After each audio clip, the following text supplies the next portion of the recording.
This time, if you're able, please rise for our national anthem, followed by our land acknowledgement. O Canada, our home and native land, true patriot love in all of its command, car ton bras s'est porté l'épée, il s'est porté la croix. Ton histoire est une épopée des plus brillants exploits.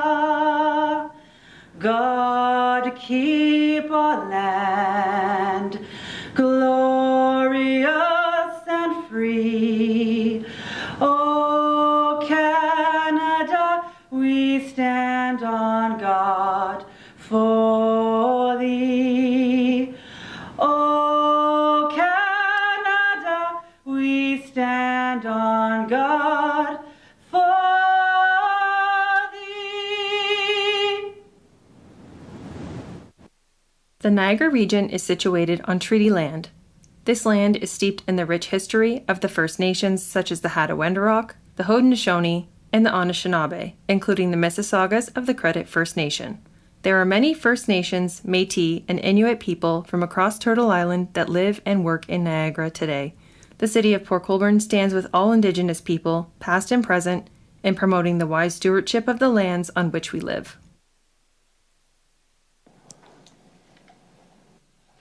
For the adoption of the agenda, Council, we do have one amendment this evening. The presentation slides have been added to report 2026-53. If I could have Councillors Bodner and Hoyle move the Council agenda dated March 24th, 2026 be confirmed as amended. Questions? All in favor? That's carried. Under disclosures of interest, we do have two disclosures this evening.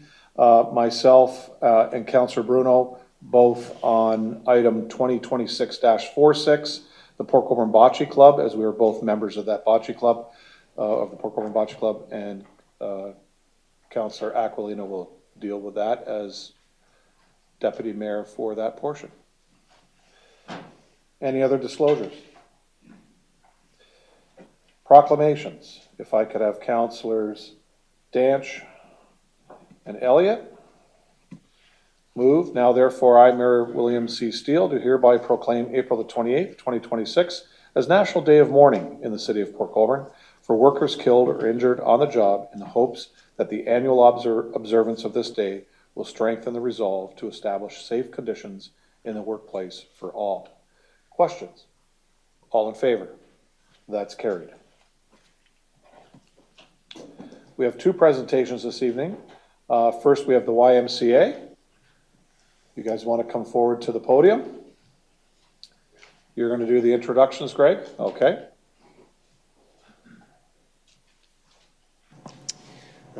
Good evening, Mayor and Council. We're excited to have the YMCA of Niagara do the annual presentation. We have CEO Christian Wolf and Ben McDermott, General Manager, who will be doing the presentation. And I just want to share with my role the last few years. It's been great working with this group. I think it's been a great partnership, and looking forward to the presentation this evening.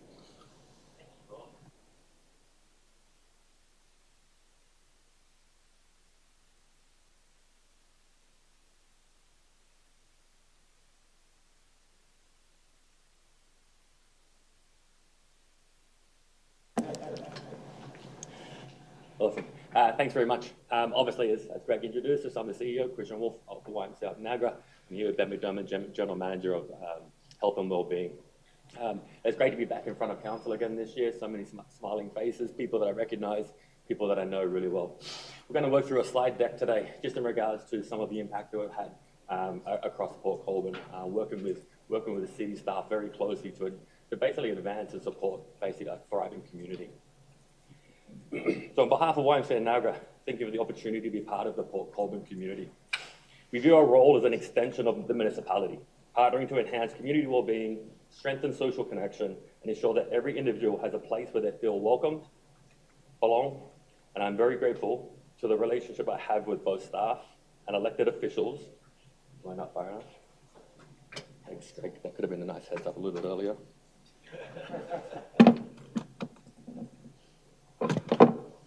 I'm very grateful of the relationship I have with both the staff and elected officials, and believe we have many positive items to report on today. Slide, Benny. Yeah.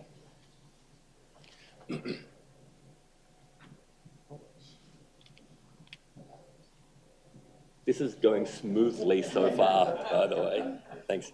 This is a setup from Brian, for sure it is. Yeah, thank you so much.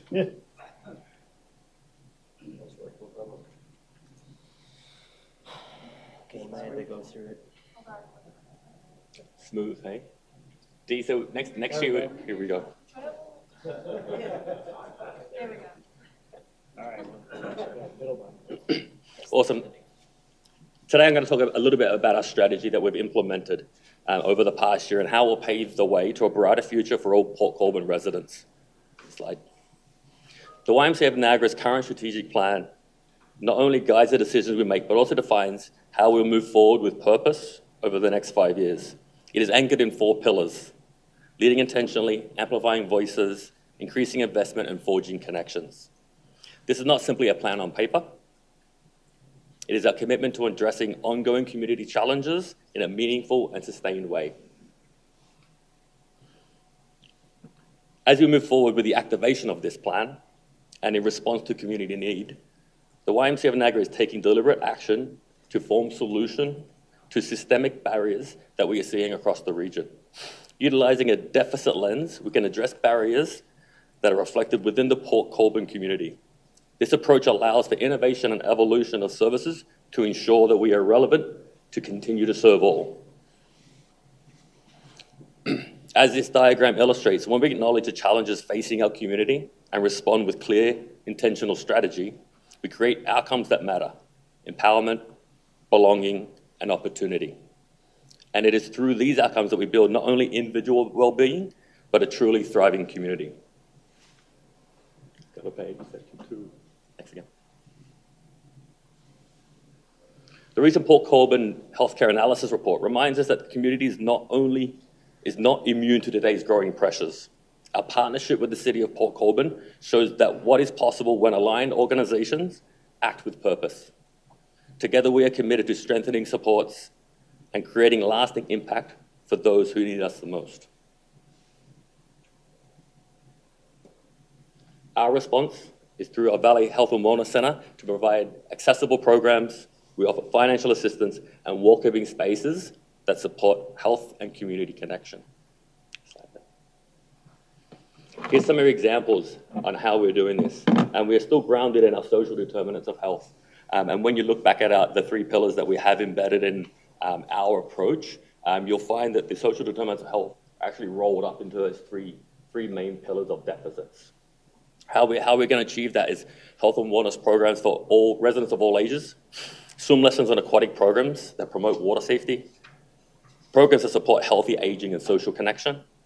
Once again, financial assistance to ensure that everyone has the opportunity to belong, and then partnerships like this one here that help strengthen community well-being. I'm up. This is you, man. Do you want me to click? Sure. I got them. Okay.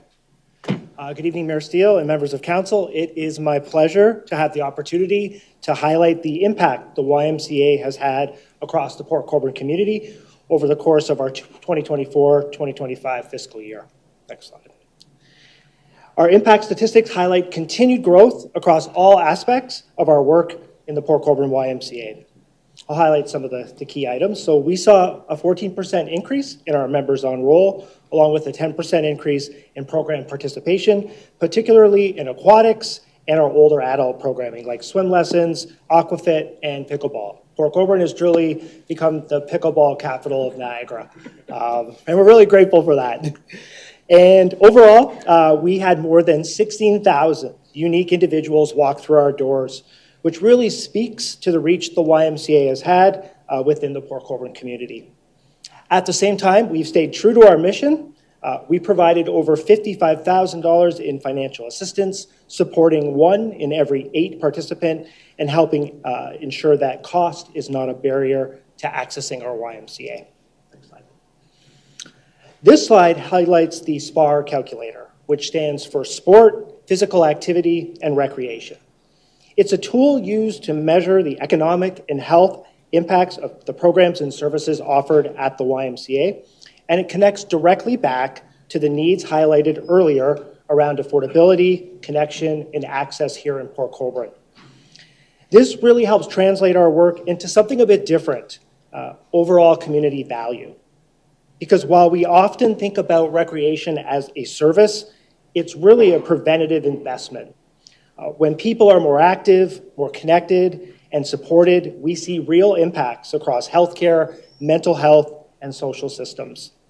And the results on this slide show that the work happening inside the Port Colborne YMCA and Valley Health and Wellness Center is driving meaningful and measurable impact, reducing long-term system pressures while strengthening overall health and resilience of the community.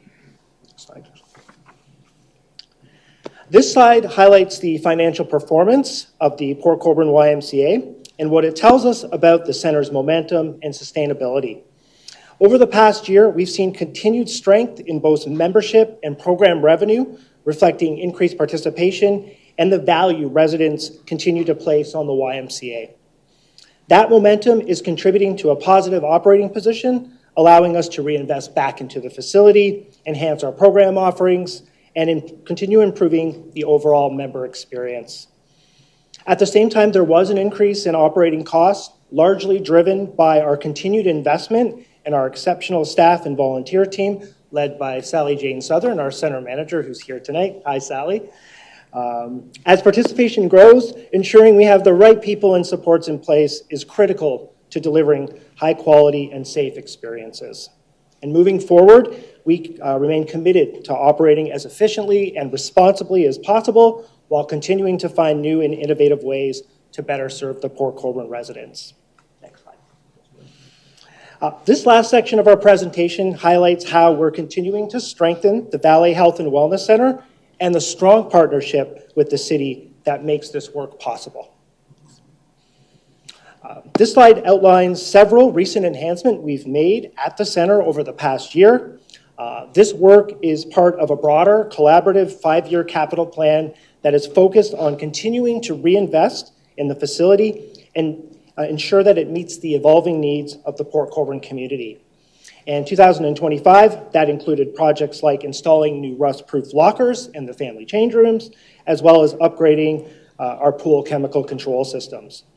And that work will continue in 2026. We actually had a great meeting today with the city team talking about our plans for this year, which will include replacing additional lockers in the change room and investing in new equipment to further enhance the fitness center. All of these improvements play an important role in ensuring that our facility remains safe, welcoming, and well-equipped for participants now and into the future. Perfect, thank you. What really brings all of this together is the strength of the partnership between the YMCA and the city of Port Colborne. This isn't just about operating a facility. It's about working together to create opportunities for residents, removing barriers, and strengthening connections across Port Colborne. And the examples you see on the slide here are just from the past year, whether it's special events, expanding weekend access to the center, specialized offerings that support healthy aging like Tai Chi, or our employee wellness initiatives. The work is only possible through collaboration. And I want to take a moment to recognize and thank Brian Bowles, Greg Sweep, and the entire staff team of the City of Port Colborne. Your ongoing commitment to this partnership and your continued support of the work we're doing has been instrumental to the success we've achieved over the past several years. And what we've talked about tonight, from community need to impact to reinvestment, really speaks to what is possible when we work together. So as we look ahead, we remain focused on continuing to meet those needs, strengthening this partnership, and ensuring that our YMCA continues to play a meaningful role in the lives of Port Colborne residents.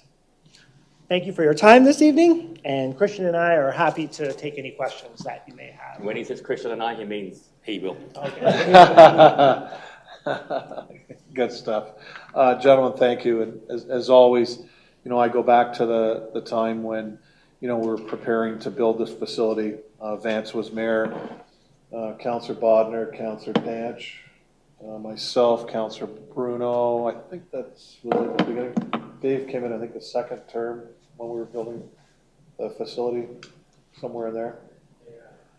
I think it was the second term. You were involved, though. But, it goes back to the late 90s, early 2000s when we tried to get the YMCA on board before a shovel went in the ground. And then there was a big shakeup, and we'd already had part of the building built. But the YMCA stepped forward, put dollars towards the facility. And the programming, I think Vance used to make great comments with regards to the programming that the YMCA can offer compared to what the city did at that time with one little tiny pool that we had and 2 small arenas. Now with a big facility like that and what you bring to the table and what you have to offer, not just in swimming, but the gymnasium, is really, quite frankly, second to none across Niagara. And we do appreciate that as a city. And I'm glad our staff works, so hard with you guys. But you in turn work very hard with us and the events that go on at that facility and how we intermingle with, Sports Fest and our Wall of Fame celebration where we had to move it to the gymnasium because of the size it's getting with the public that shows up for that. So kudos to you, kudos to the YMCA, and kudos to all of your staff. Thank you very much. It's good to see them every time I visit the center, and they always know who we are here in the city and give us a good wave and a hello. So thank you very much again for that. Appreciate it. Council, any questions? Councillor. Thank you, Mayor Steele.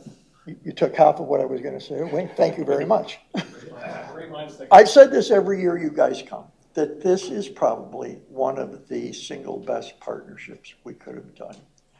And when I go in that building and I see how clean it is, how friendly it is, how the staff of yours is probably answering as many why questions as they're answering Port Colborne questions, the impression you make on people who come and watch hockey and everything and see that facility, I just can't say enough about what you guys and girls have established over here.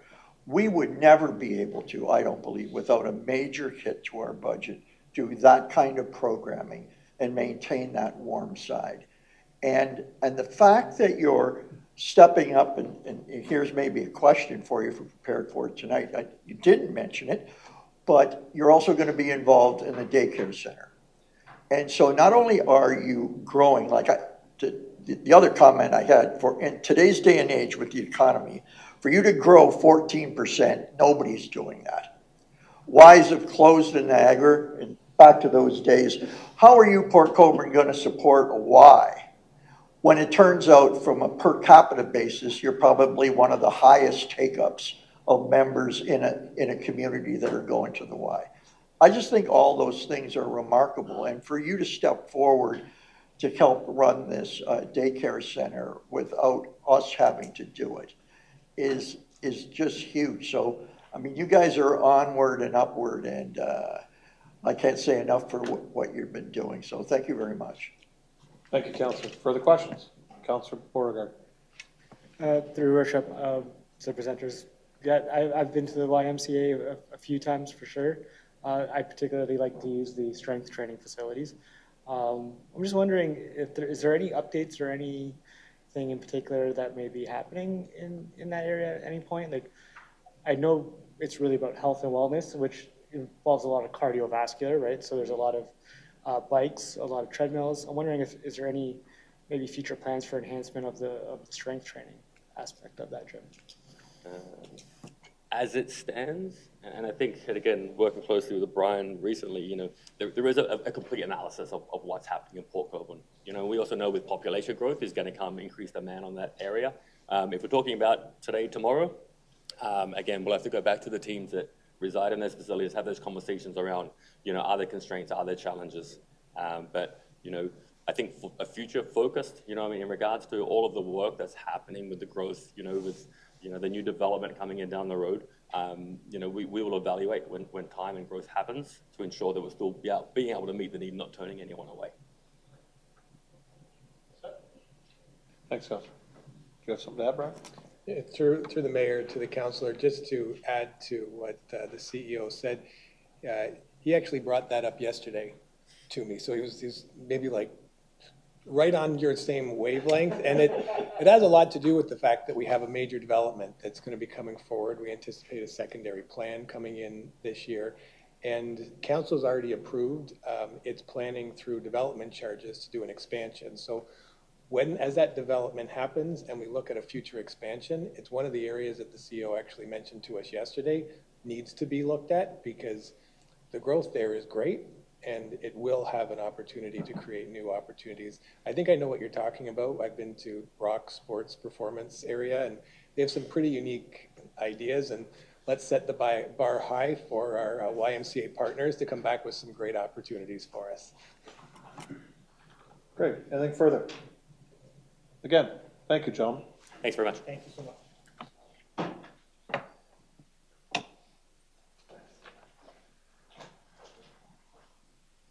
So next up is Blair Hollanati with our Marina Rate and Dock Project updates.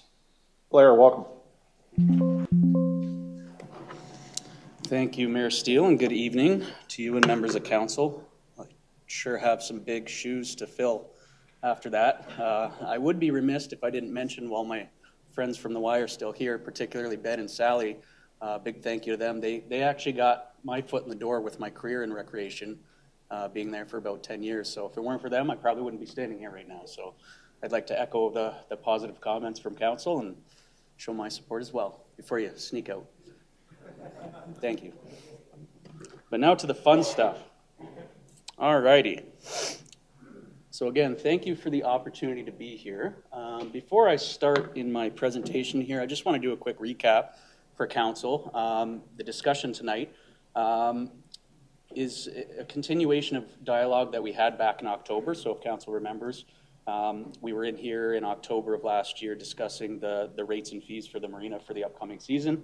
As we do typically every year, we come to council and get those rates approved in advance of the typical budget timing, just so that our customers have advance notice of what they're getting into to opt in for discounts and early bird registrations and make their decisions based on the next year. So through that time, we had some good dialogue and there were some good comments.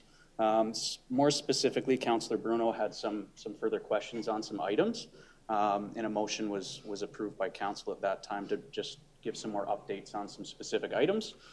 So that's kind of the meat and potatoes of what we're going to be going through tonight. So if we look at our discussion points here, that's mainly going to be around some of the other aspects of the marina business.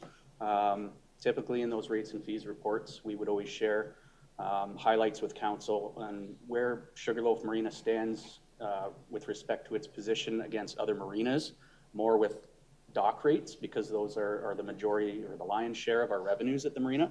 But again, Councillor Bruno had some good points, and we identified some areas where we might be able to bring back some more information to council with respect to some of the other important business centers that we have there. So we'll be discussing these as we go through, but of course at any point if council has questions, just feel free to put your hand up and ask away.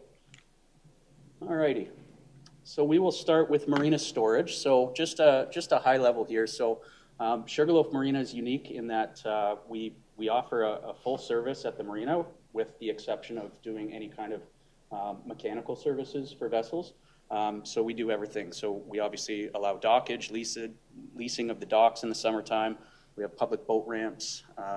We also do storage, lifting of the vessels, placing the vessels, cradling the vessels, as well as launching them. So we use our own equipment for that and our own staff and resources for that, as well as a full functioning fuel dock. And we do business with transient vessels, as we'll talk about a little bit further. With respect to storage, as a lot of councillors are more than well aware, there are some challenges that we've seen over the years with our storage facilities. So I deliberately used this picture for this slide to kind of highlight, this is actually an older photo of an aerial of the marina. This is prior to us constructing one of the newer storage areas that we have that abuts to King Street. One of the challenges that has always been ongoing, but especially more so in previous years, was the fact that even today with the expansion, we still have, by comparison of a lot of other facilities, very limited resources with respect to permanent storage space at the marina. So what ends up happening in that space is we do take on space in the parking areas with temporary security fencing in the wintertime, which this picture highlights there. And then that creates a need for us to get them out of there real quick when the season starts up. So it's a bit of a push and pull. And just to highlight to council, there's challenges that we can always turn the screws on and try and make our processes better. And although I will say that we have put some things in place over the past number of years where we are no longer seeing boats remaining in the parking lots for the season or anything like that, there are still challenges sometimes that are outside of our control with respect to being able to get those boats all in a quick amount of time. And one of the primary reasons for that is folks that end up becoming either in arrears or they've abandoned the boats and we can't get a hold of them.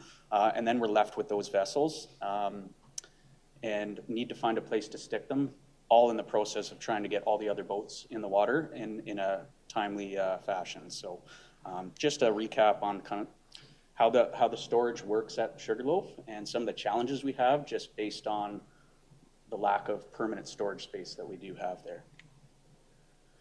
So one of the points that Councillor Bruno was very interested in last time is we did highlight something very similar during our rates report in talking about Sugarloaf's position with respect to dock rates and where we stand with others. So this is a very similar graphic that we have here. So this is winter storage. This is the more popular storage that we offer for people at Sugarloaf. And having said that, the way our storage works there is we primarily cater to larger vessels. So the majority of vessels you'll see stored at Sugarloaf with us are vessels that are larger, most likely too large to put on a traditional trailer for people to kind of take in and out. So they rely on our services to come out of the water at the end of the season and stay with us and have us put them back in the water. And so if we note this graph here, you will note the first two bars on there. We are unique in the sense, and you'll see in the next slide with summer storage, we do offer both a seasonal and a non-seasonal rate. So if you do look at the winter storage cost, our boaters get a significant discount compared to those who are considered non-seasonal, and that is quite deliberate. Just going back and talking about the lack of permanent space we have, our storage really is at a premium, and we really do want to try and push away as much as possible people coming there with the intentions of potentially just wanting to throw a boat there and just having it sit there without following through on either paying for it or not going in the water ever. But even for our seasonal boaters there, you'll see that the price points here, we always do like to try and use a blend of comparative marinas, both on Lake Ontario and those that are close to us in proximity that share similar amenities and offerings that Sugarloaf do. So you will see here that we are, with respect to storage rates, even our seasonal boaters here, we are the highest with respect to marina facilities on Lake Erie. The other two that you'll see that are higher than us, those are Lake Ontario figures there in both 50 Point and Port Dalhousie. And much like we talked about in October with dock rates, we do like to throw that in there because Lake Ontario and Lake Erie are completely different beasts when it comes to boating and selection and cruising destinations. So we typically see much higher rates on Lake Ontario always. So we do like to throw that in there just so that you also get to see where we're positioned with respect to that. As far as non-seasonal rates go, you'll see those are much higher and they're actually either exceed or they're close to the highest range of some of our counterparts that are close to us in proximity on Lake Ontario. So I think we're well positioned there. So as far as summer storage goes, I will showcase to council. So the first bar that you'll see there is we actually implemented this in 2024. We traditionally always held a non-seasonal rate at Sugarloaf, and the intention, as I mentioned prior, is to almost discourage people from not going in the water every season. So I do recall, even before my time at the marina, that was a suggestion or direction that council had to staff, was to try to mitigate all these boats coming there that were never leaving, and try to discourage people coming there in the first place, bringing their boats for summer storage and just leaving them on the hard. So we still maintain a cost center for that. But one thing that we have seen specifically over the last couple of years was it was leaving some of our loyal boaters in the dust a bit. So there are a lot of times where there's quite reasonable scenarios where we have boaters that have been with us for a number of years. They're great, they always pay on time, but they run into issues either with their vessel itself and it needs extensive repairs, or they have a health issue or a family emergency, whatever have you, where they might have to take that season off. So after collecting a lot of feedback, we thought we would implement a non-seasonal rate for boaters that might fall into a specific category with a number of qualifiers. So they would have had to have been boaters the season prior and put a deposit on for the season after. And then we would give them that seasonal rate. So we have introduced that. So you'll see it is a good bargain for them. Thank you. Blair, I just wanted to stop you on this. So when I look at this chart, the first time I looked at it, are you really saying, I guess when I see the word cost, that's really revenue, right? Cost usually pertains to what it costs you to provide a service. So these are based on price and revenue, am I correct? Yes, you are correct on that. So another way to look at it, so you are correct. So it's interchangeable. You could call it summer storage pricing, but we assumed or labeled this as the cost that the customer would be paying for all these services at each of these different locations there. So yes, it's directly related to pricing. If I could just follow up with one more. It seems to me that other than the abandoned boats, that it's always a problem, which sort of driving down there seems to be, had plateaued and being reduced. And now it just looks to the untrained eye, what you see, shredded covers on them and things like that, that they may have been there for a while. Has it reemerged as a new problem? Because it seems like those types of boats are back or hadn't left. So I wonder if you could comment on that. Through you, Mr. Mayor. At this time right now, and you're correct, we did a good job really putting in a lot of changes a few years back with respect to processes and tools that we changed up to give ourselves the ability to remove vessels. The one thing I will comment on is that sometimes it can be very deceiving. We are always keeping an eye on who's not paying, who's struggling, and who's completely ghosting us, so to speak, with respect to demands and demand letters and lien notices. A lot of the vessels that you will see there from summer to summer, there's still a lot of customers that do still pay. So they may have been going in the water traditionally for a number of years, and then maybe they stopped for whatever reason, but the vessels still remain there, but they still keep paying. And in those cases, they would move from being a seasonal boater, and then we would start charging them the non-seasonal rate. But we still have a number of folks that they just stay on land and they just continue to pay their fees. So that's one big piece to it. The other thing that we have noted happening, and Mayor Steele might be able to attest more to this, is that it's becoming more prevalent now for individuals owning vessels, where insurance providers are asking more and more now for surveys for vessels. And that's putting a lot of people out where it might have been a little bit less stringent in the past, where you could maybe bounce around to different insurance companies that might not require that right away. But especially for older vessels that they should be surveyed, which is the equivalent to like an auto safety completed, is what like a marine survey would be. It provides the insurance provider information to ensure that that vessel is water safe and everything is good on it. So there's been a lot more tightening up on that over the years, and we've seen that from a lot of our number of customers where the boat might be sitting out of the water now for a couple seasons in a row because it requires so many significant upgrades on it. A lot of people will just choose to sell the boat and then make it somebody else's problem, but we've got a handful I could think of off the top of my head that I know they've sat out of the water now for 2 or 3 seasons because they've decided to keep the boat and they're putting the tens of thousands of dollars into it, but over a period of time. So not all the vessels that are sitting there in the summertime are always translated to they're not paying. What council may or may not have noticed is we have been utilizing our adjacent King Street property where the old city operational facilities were. So we have been using a mechanism now where when we are getting boats that are in arrears and go into the stage where we don't go through collections anymore, but we place lien notices as storers of the vessel. And if they don't meet the requirements that we demand in our lien notices, we will place them in that yard. And if they're of any value, we will look to auction them, or we will have them collected right away and disposed of. So Sometimes you'll see them go in there just as quick as they leave, but that's our mechanism. So right now we may have a few that are coming up this season as we're doing our records and waiting to hear back on some letters that may be going to that yard. But as everything stands right now, we're pretty good with everybody that have vessels there paying. Last question on storage.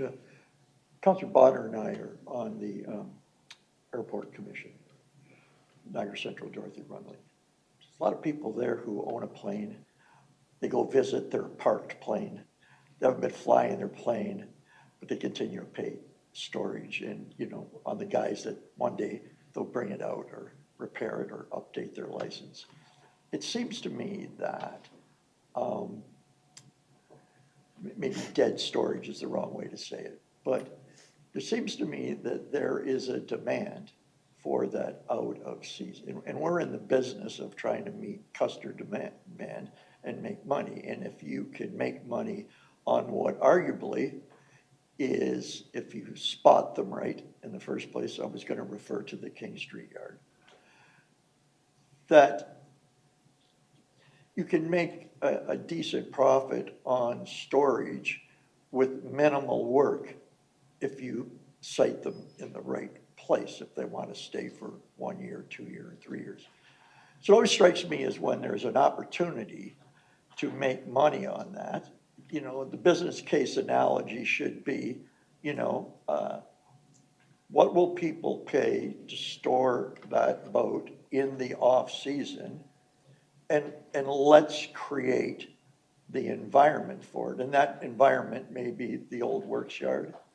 It may be the flatlands of where the grain elevator is until that gets used. But I think it's worth exploring, picking up on it. There's a market demand for it. Let's find a place for it. And as long as we cover our costs of the tow lift and people, that we should be trying to fulfill that need. I mean, you know, you got a demand, and you know, the other way, obviously, and I was going to ask you if this is the reason why maybe Port Dalhousie. I'm thinking of places that don't have a lot of land or storage. What they've done is created an increase in price, obviously with the rates on here. And so is that something we should be doing if there's a demand for that, and as well as exploring finding some off-site property? Because I think we all hate to want to push $1 away when we could repurpose that dollar for all the things you have planned further on in the slide. So I'm wondering if you guys could take a look at, instead of trying to steer them away, just steer them over here and keep them close.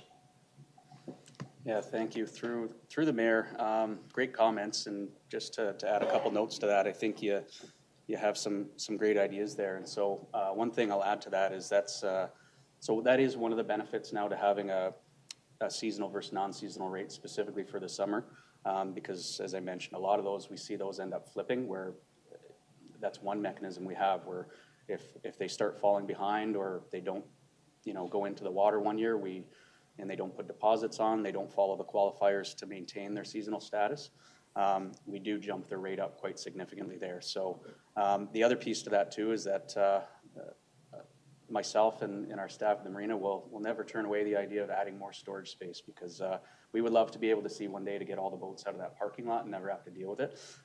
So we would be more than happy to look into those items. One thing that we have implemented actually this year, and again, it's not a perfect tool. There's never a perfect tool, as we've noted in talking to all our colleagues across marinas in Ontario. It's with storage, it's always, you never know what you're going to get until you actually roll through it. But one thing that we've keyed in on this year that we've seen a lot of our colleagues doing that is helpful in helping you identify potential red flags before you end up in that position is we've implemented a new boater application form. So rather than just allowing everybody that comes into the office willing to pay to just select the dock or store their boat there, we require them to give us an application first that just has a short set of questions that help us be able to identify whether or not things might be of concern if they're not able to produce the information that we're asking for, such as, have you registered your boat? Can you provide proof of ownership of the boat? Because unlike Service Ontario with auto vehicles, transferring of boat ownerships is a lot less it's a lot less governed. So a lot of boaters are out there without ever transferring the vessels into their name, and in those circumstances are usually not getting insurance in that case, but they're bouncing around to marinas because some marinas aren't as tight as we are on demanding that as being a mandatory item to be at the marina. So that's one item, and as well as a number of other things. And if there's some things on there that we're picking out, we may consider not allowing them to either store or dock with us if there's a number of things in there, including references from other marinas. If they've been to other marinas before, we will ask them where they were and try to follow up on that. So those are some items, but yes, absolutely. If there's space that we can look at, that we'd be more than happy to look at that. So, perfect. Okay, so switching gears a little bit now, so we'll discuss a little bit about our transient visitors at the marina. So this is a big business center for us at Sugarloaf, and just in this slide again at a high level, just to highlight, it's primarily about our geographic location where we're located at Sugarloaf. So we are the designated port of entry there. So any international travelers coming in from abroad, that is the designated site where they're supposed to check in. So when traveling internationally, whether Canadians are traveling over stateside, regardless, wherever you're crossing over into international waters, both authorities will have different designated sites for those folks to stop and check in at, where the Border Patrol agents will come down and make sure everything's okay and then let you go on your way. So just because of that alone, we end up having a lot of individuals stay with us because they're already at the marina. They have to stay and pull off. They'll go use the restaurant, and they may decide that they're just going to stay there overnight, because quite often, whether they're cruising the lake or going upbound or downbound the canal system, it's just a very convenient location for them, being right at the mouth of the St. Lawrence Seaway. So that's very good. And just a special note on our dock infrastructure, we will be talking about this a little bit further. It is one of the benefits of having like a significant amount of dock infrastructure there, because we don't always fill every available slip that we have during the season. That does mean that we have lots of vacant docks to be able to provide transients, and not just transients during times like canal days, where we typically see our biggest demand for transient vessels, but we're also able to accommodate a lot of events, whether it be sailing regattas or organized events. A lot of clubs will do organized events and bring 40, 50 boats down to our marina on a loop somewhere else. And also even for things like fishing tournaments. I mean, having that capacity, we make things a lot easier for our partners that operate fishing tournaments, where we're able to provide all the participants with space to pre-stage, to come weigh in, and they don't have to figure out going everywhere else after. So we are very, very well positioned to be an attractive place for transient visitors. So similarly, again, we can just refer to this graph here just to see Sugarloaf's position in comparison to some others.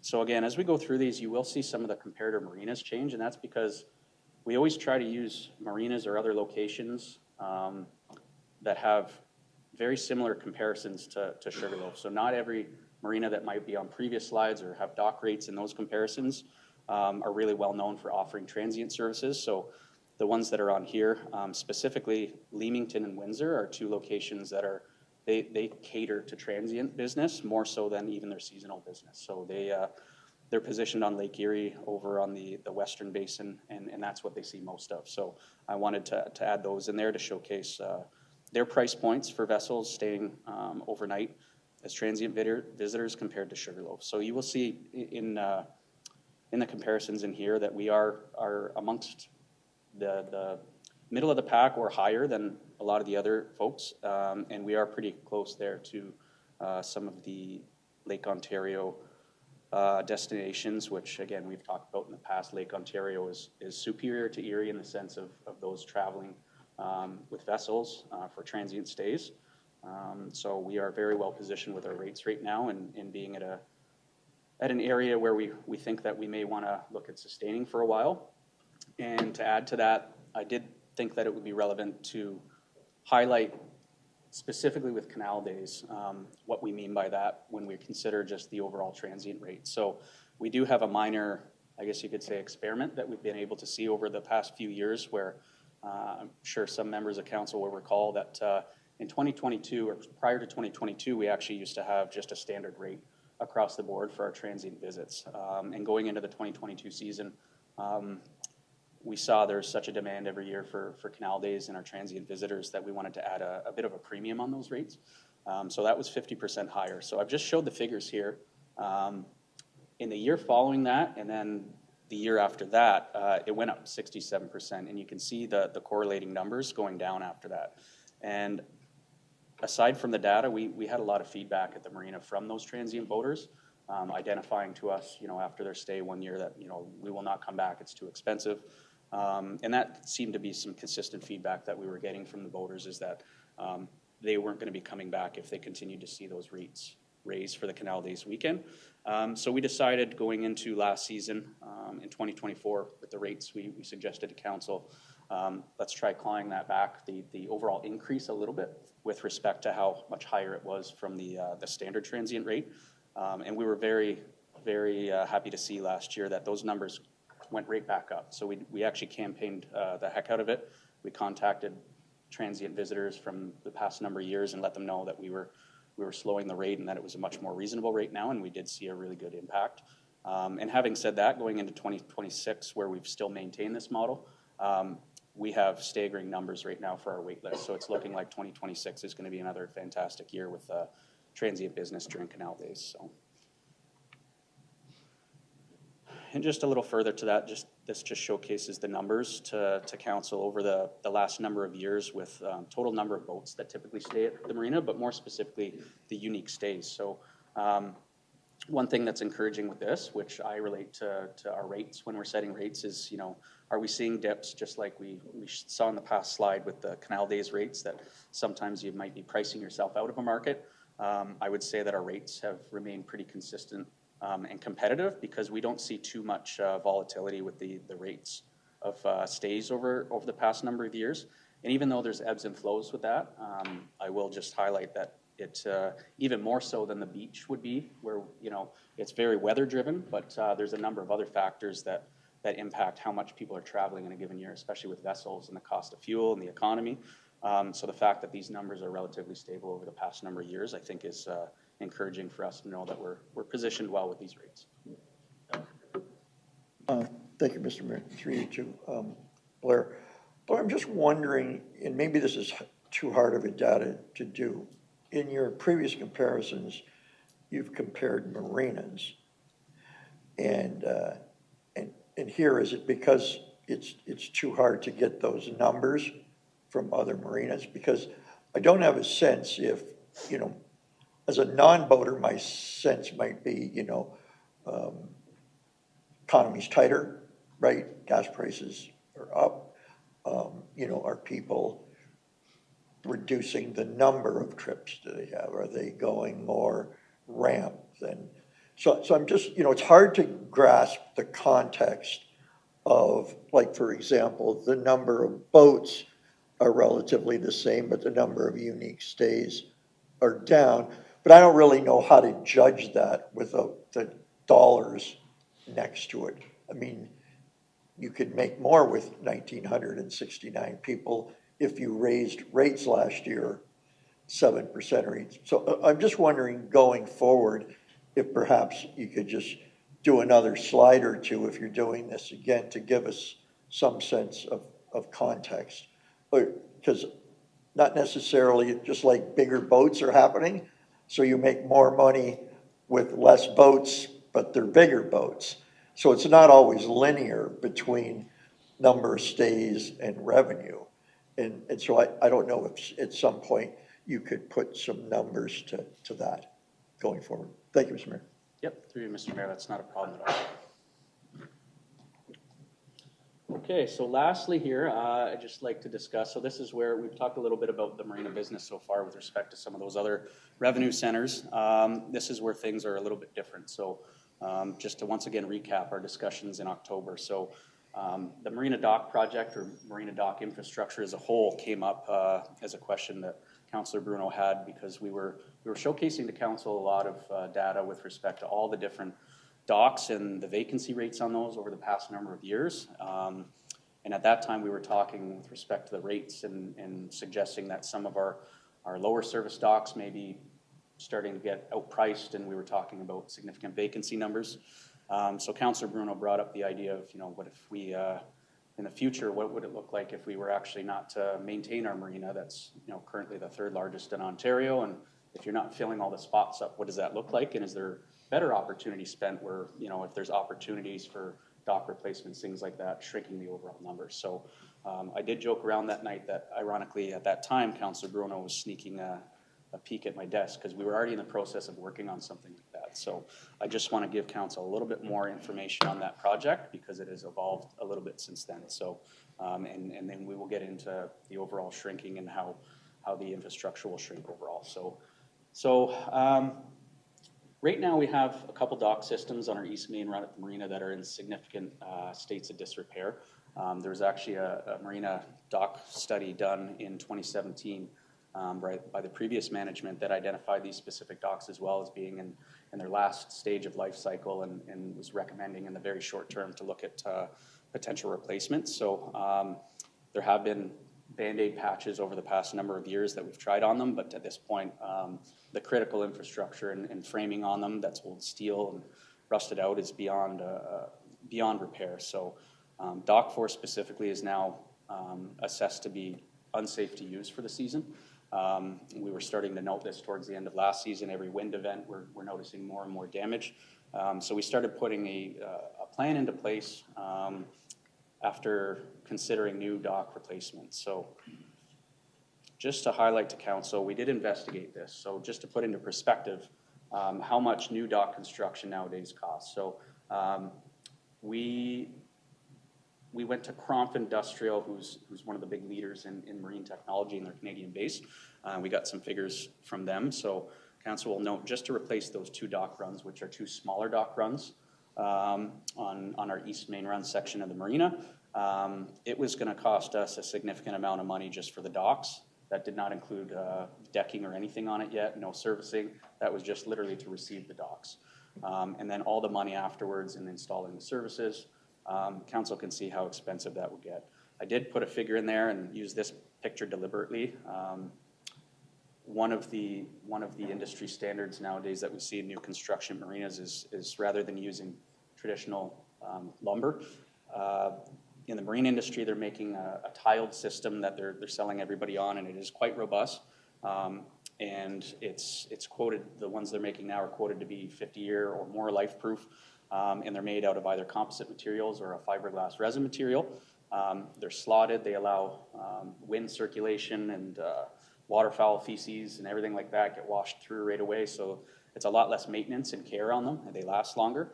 But you can see the numbers there where it's significantly more. That would just be on two small dock sections to do that. So just to put into perspective how much it would be if we were ever considering doing a whole swap over the entire marina would be incredibly significant. So we were a little bit scared off by these numbers, so we started considering to ourselves, we have a lot of vacancy on a lot of the docks that we have, and that's something that we've been talking about with council. We highlighted that in October. The dock systems on the western side of the marina are actually the newer style dock systems that were constructed in the current version of the harbor that was built out into the 90s. So they're the newer dock systems. They're aluminum, so they're resistant to rotting or anything like that. And they're actually a lot easier for our maintenance staff to be able to work on just because of the construction and framing. So we looked at two dock systems there specifically, and we will have a map here in a second just to give you more reference on where we're talking geographically in the marina, that they sit pretty much completely vacant throughout the season with the exception of maybe a couple boats. And we have talked about that, where that's another piece to it as well, as we've noted that the more empty the dock is in the marina throughout the season is where the birds go and they feel more safe, and it creates more need for maintenance and cleaning, and it just really is an efficient use of resources, sending students out consistently hour after hour that can be cleaned several times a day, and it just takes another group of birds to come in and make a mess of things in there. And so we looked at, is there a way to consolidate the docks and repurpose those in another area rather than investigating a new investment under the numbers that council just saw there. So we were looking at potentially feasibility, and the dock systems on the J&I docks on the other side of the marina are pretty much the exact same sizes as the ones that need replacing. So we decided that we might do a repurposing project rather than a brand new build out. So just to highlight that last slide here, so our projected costs, if we were to take over, or at least what we calculated, in a worst case scenario, if we were to take over sections of those new docks, it wouldn't be taking the whole dock runs. They're about twice the length of the original docks that are right now in disrepair. So we'd only need to take half of them.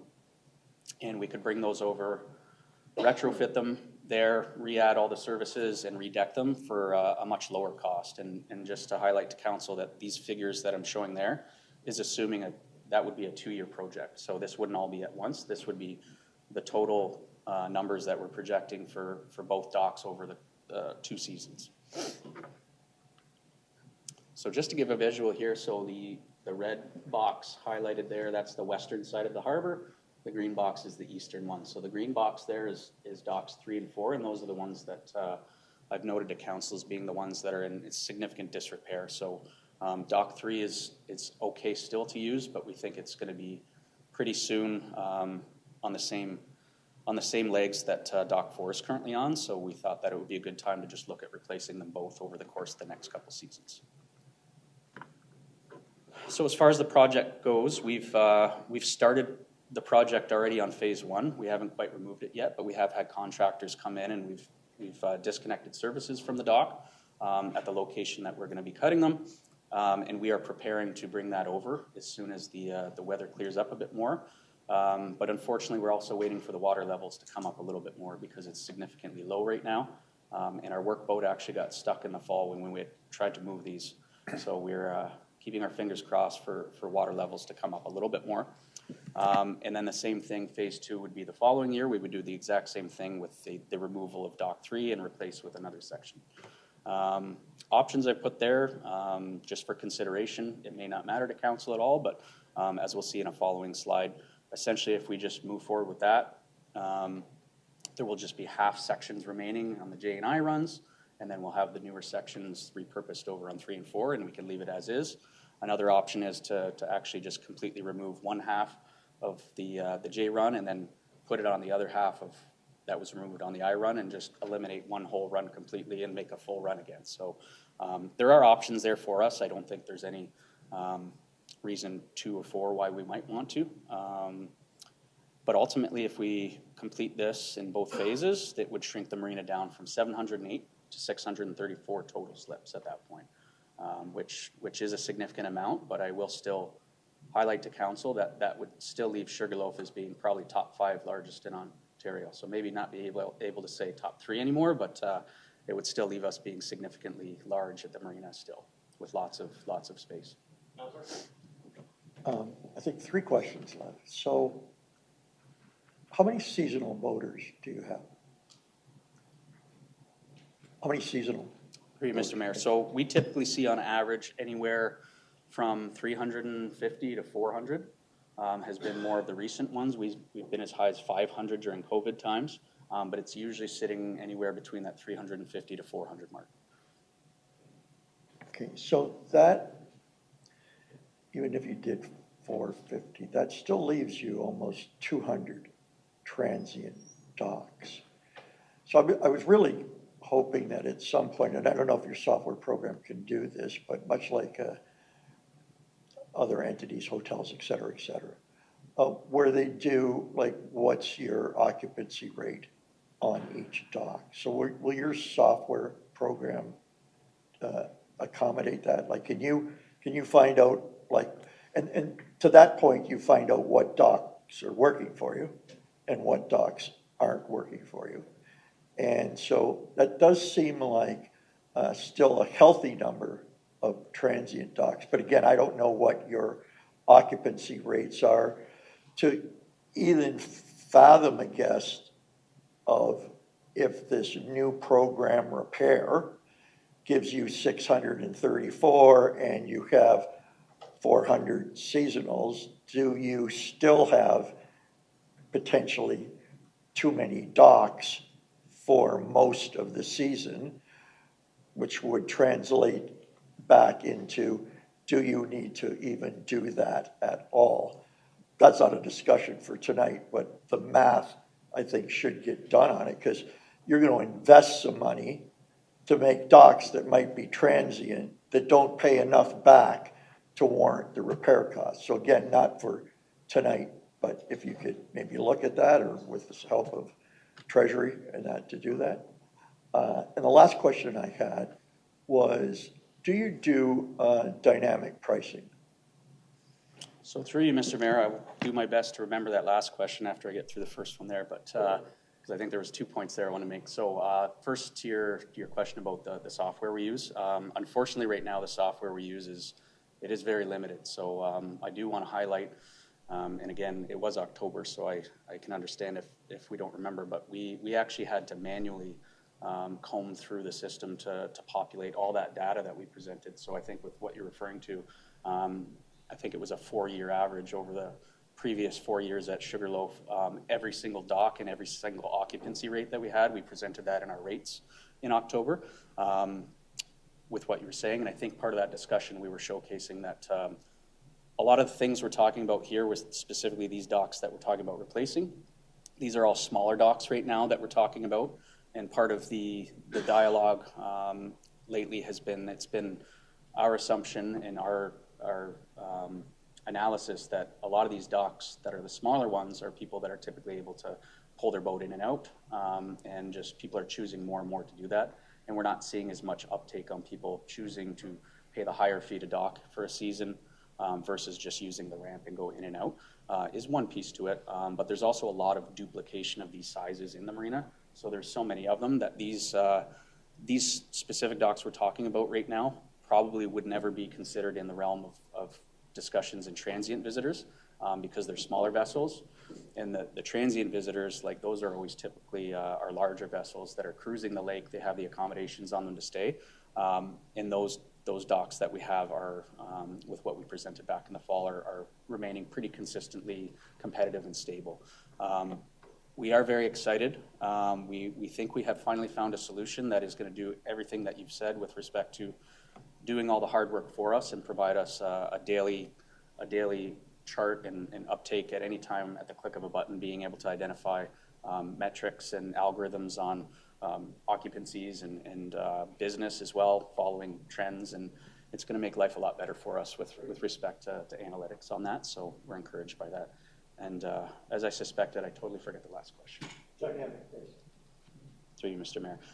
So we do currently have dynamic pricing with respect to, we do in either this or that. So with our dock systems, and I think that you raised this concern of ours with the docks. During that discussion in October where we do have dock pricing based on the size of the dock or the length of the vessel. So depending on what we have people coming in, they will get charged the greater of the two in those circumstances, if that's what you're inquiring for.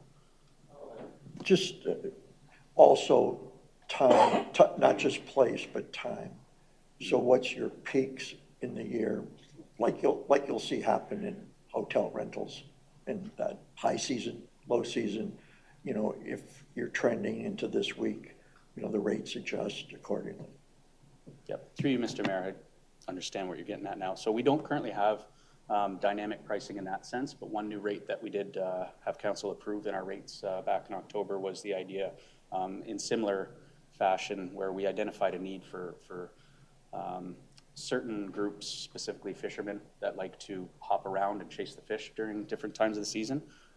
So they're typically turned away from Sugarloaf with having to bid on choosing to stay there for a full season or pay a really inflated partial price of like a transient fee over a monthly rate or a monthly time frame.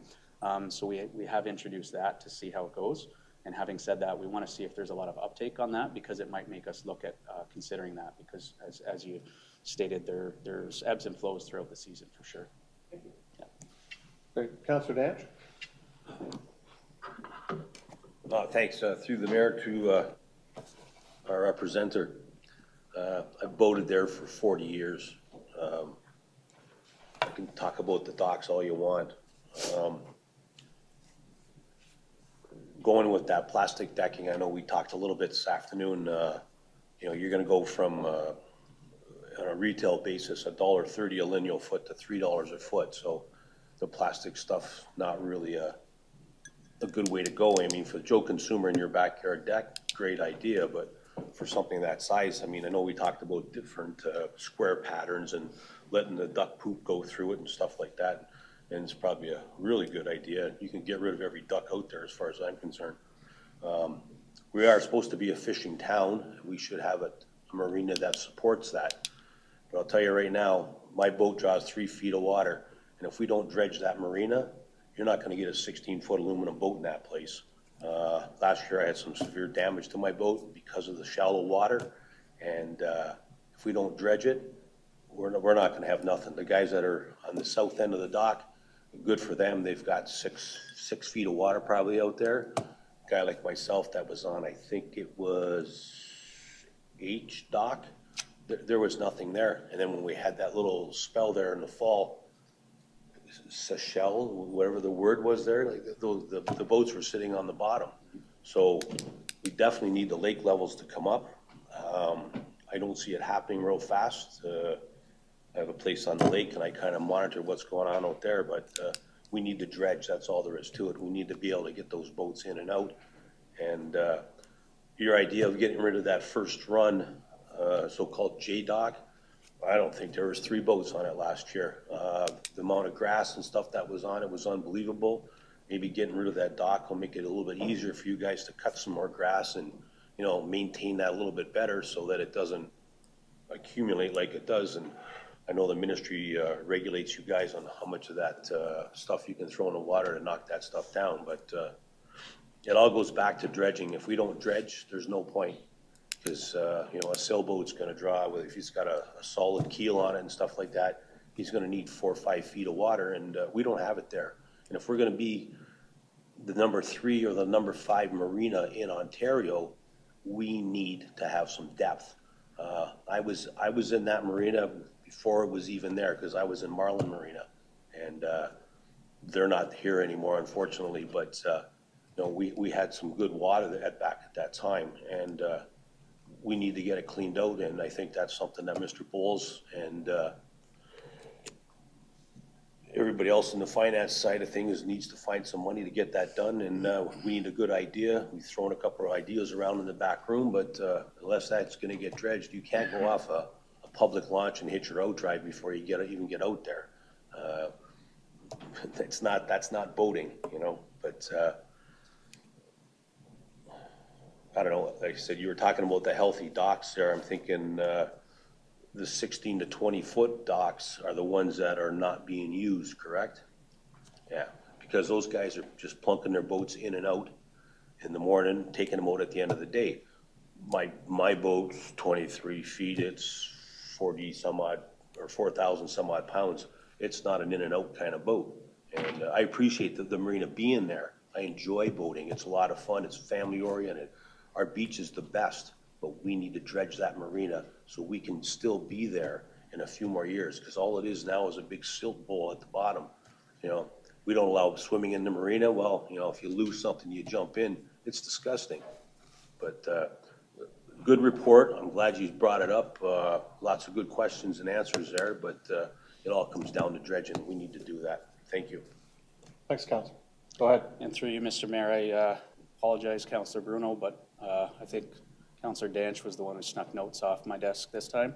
So just a comment. I know we're here talking about some of the updates with respect to last October, but I did want to use my plug tonight to advise council to look forward in the short term. We do have some encouraging news regarding the status of dredging, and we want to bring that back to council soon. Obviously, that's a big topic, so there'll be a more fulsome report on that, but I can advise as of tonight, we have been working after scouring the earth of Ontario and talking to all kinds of other marinas and folks that have done, specifically municipal marinas that have done dredging projects on their own. We have been aligned with Shore Plan Engineering based out of the GTA area, who's doing a fantastic job of helping us get our permit, and we should have a actual final work permit for shoreline dredging from the ministry within the next number of weeks now. So we will have more to report on council, because the next steps, as Councillor Danch mentioned there, will be to talk about the finances and the funding and what the next steps are following that. So some encouraging news about that. So look forward to that. Yeah.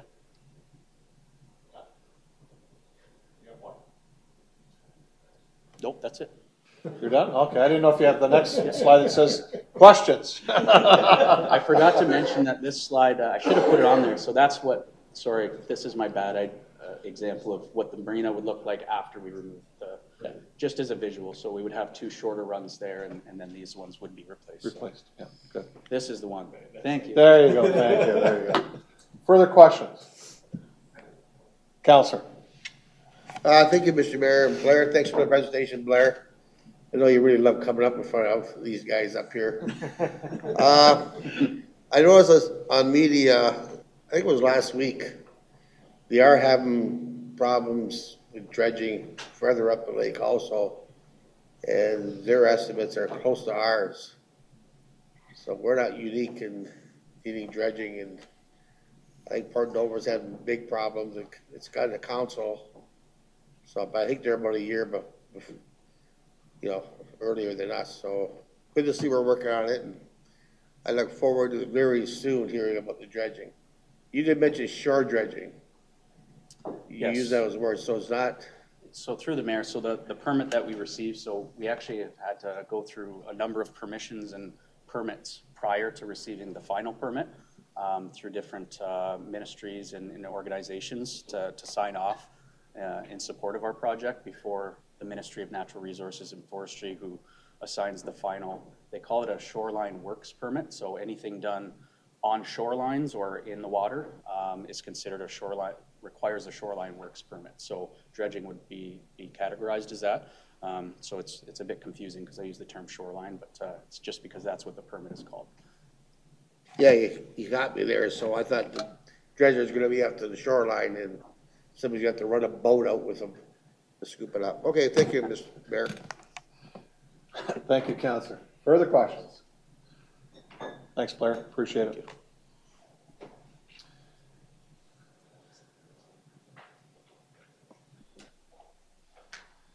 Okay, on to the mayor's report. So as we're all aware, governance has been a hot topic in Niagara over the last several weeks.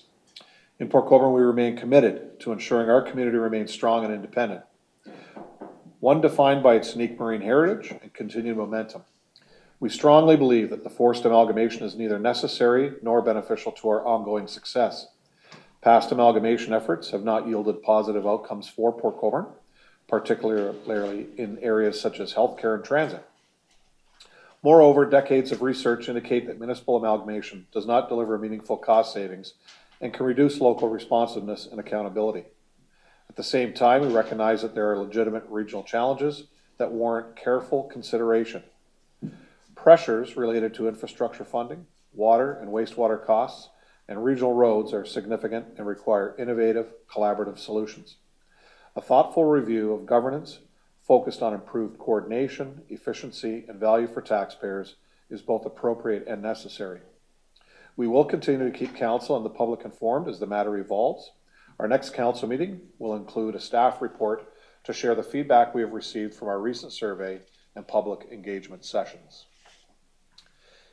Each year, the City of Port Colborne proudly marks the opening of the Welland Canal and the start of the international shipping season with the long-standing Top Hat ceremony, an iconic waterfront tradition that reflects our city's deep connection to the marine industry.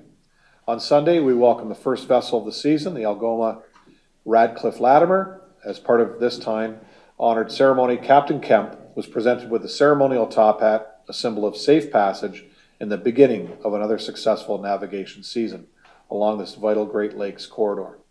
Despite the rainy weather, residents and visitors gathered along the canal to take part in this long-standing Port Colborne tradition. And this morning I was down with a number of staff members in St. Catharines, and they held their first upbound top hat ceremony. And as I said to them, we're outside, it's raining, even though it was sunshine rain, as I called it, because whenever it rains, it's still sunny in Port Colborne. They were inside. They're not as tough in the north end, believe me, as we are in the south end. Exactly. But looking back at Sunday, we had pretty close, I think, Dave, because you manned the food table, probably about 200 people or so through. They ran out of food and coffee and tea and everything else. It was a huge success. And two things that when we did a little round table last week with regards to going into Sunday, I said to staff, let's make some changes. Let's not be the same old thing every year. Two things we did. First was the bell ringing. So we rang the bell 3 times. We had the Naval Association down, who does an event here in Port Colborne each year with regards to lost ships and sailors during the World Wars. They brought their bell and they did that presentation for us. But the last thing we did was a countdown for the ship's horn to go off to officially open Lock 8 in the Port Colborne section of the Welland Canal. And I'll tell you, both those items were a huge hit with the public.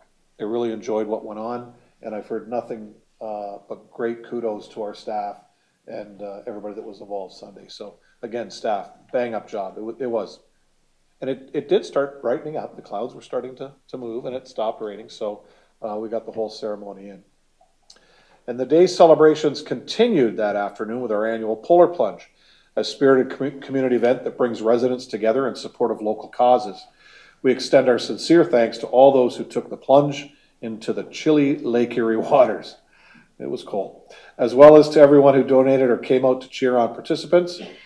We raised more than $24,000 in support of Special Olympics Canada.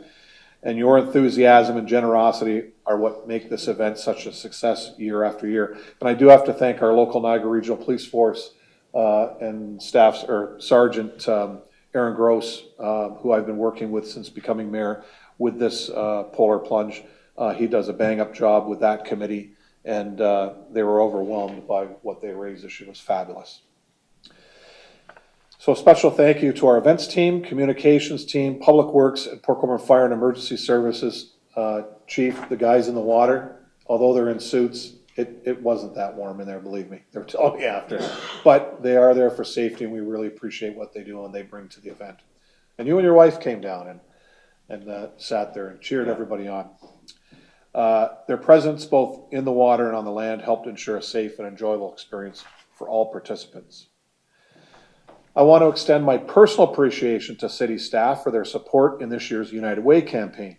Our fantastic teamwork has once again brought the Municipal Cup, or Cuppy as we like to call them, home to Port Colborne for the 3rd consecutive year. Wow. We were presented with a trophy at the United Way campaign celebration and awards breakfast on March the 12th. And a big shout out and to recognize Annie Beck in Human Resources. She was the recipient of the Ambassador of the Year Award for her outstanding leadership and commitment to supporting the United Way campaign. Congratulations, Annie. A very well-deserved honor, and I'm proud of the continued generosity that our staff and the positive impact it has on our community here. And we do have a short video for you guys.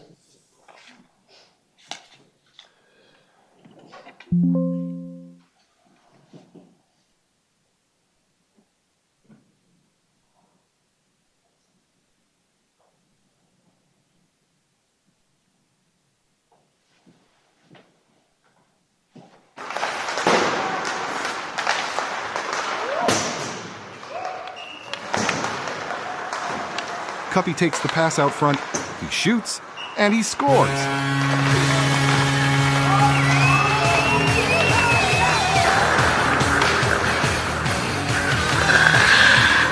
Hey Cuppy, it's a Hattie. The 3rd year in a row the city of Port Colborne has won the United Way Municipal Cup. A huge thank you to our incredible staff for stepping up and supporting United Way Niagara year after year. But let's be clear, guys. The real winners, the United Way of Niagara, making a meaningful difference across our region and supporting families in need. Congrats, team, and let's keep the streak alive. So what do you think about next year?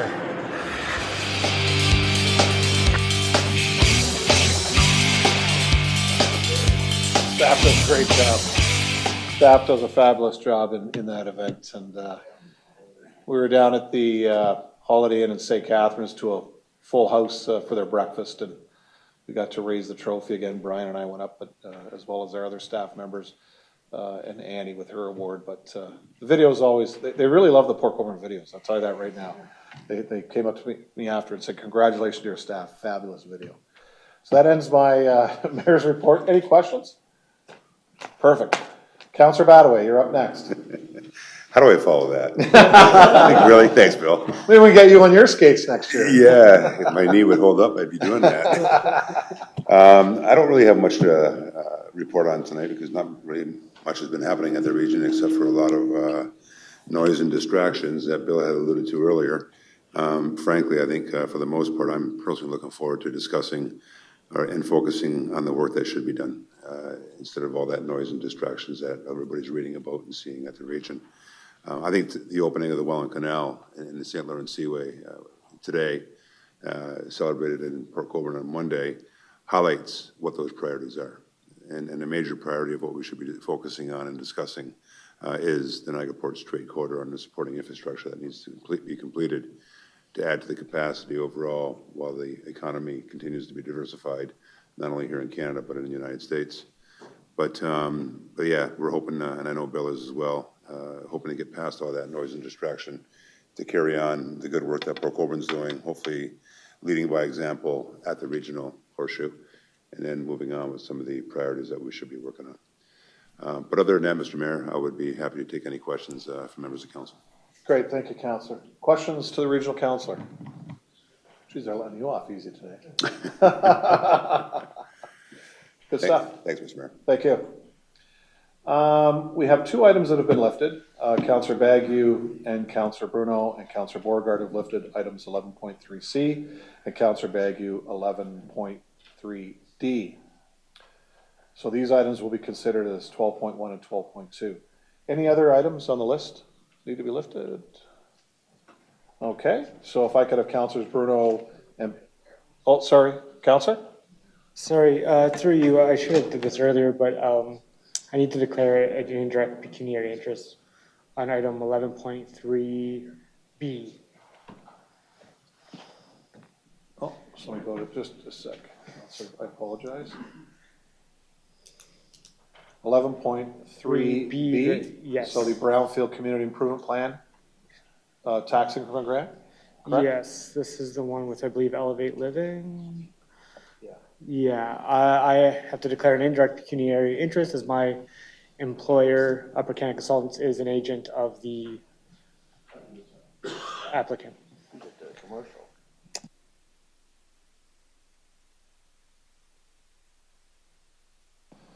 Yeah, so Councillor, what I'll do is I'll draw that out.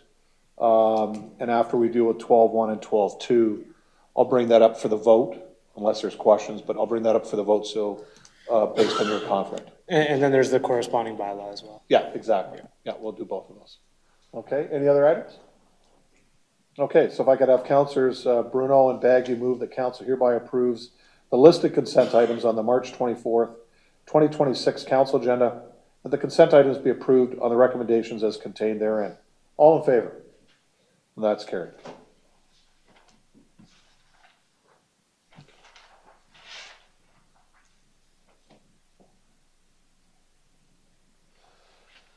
Okay, so the two items requiring separate discussion. Item 12.1 is the City of Port Colborne official plan, midpoint update to council. We have our consultants here tonight, and we'll ask Eric Atch to, do you want to do for the podium, Eric?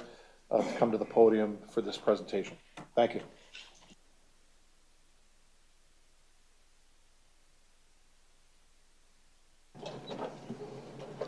Yeah, thank you, Mayor, and good evening, members of council.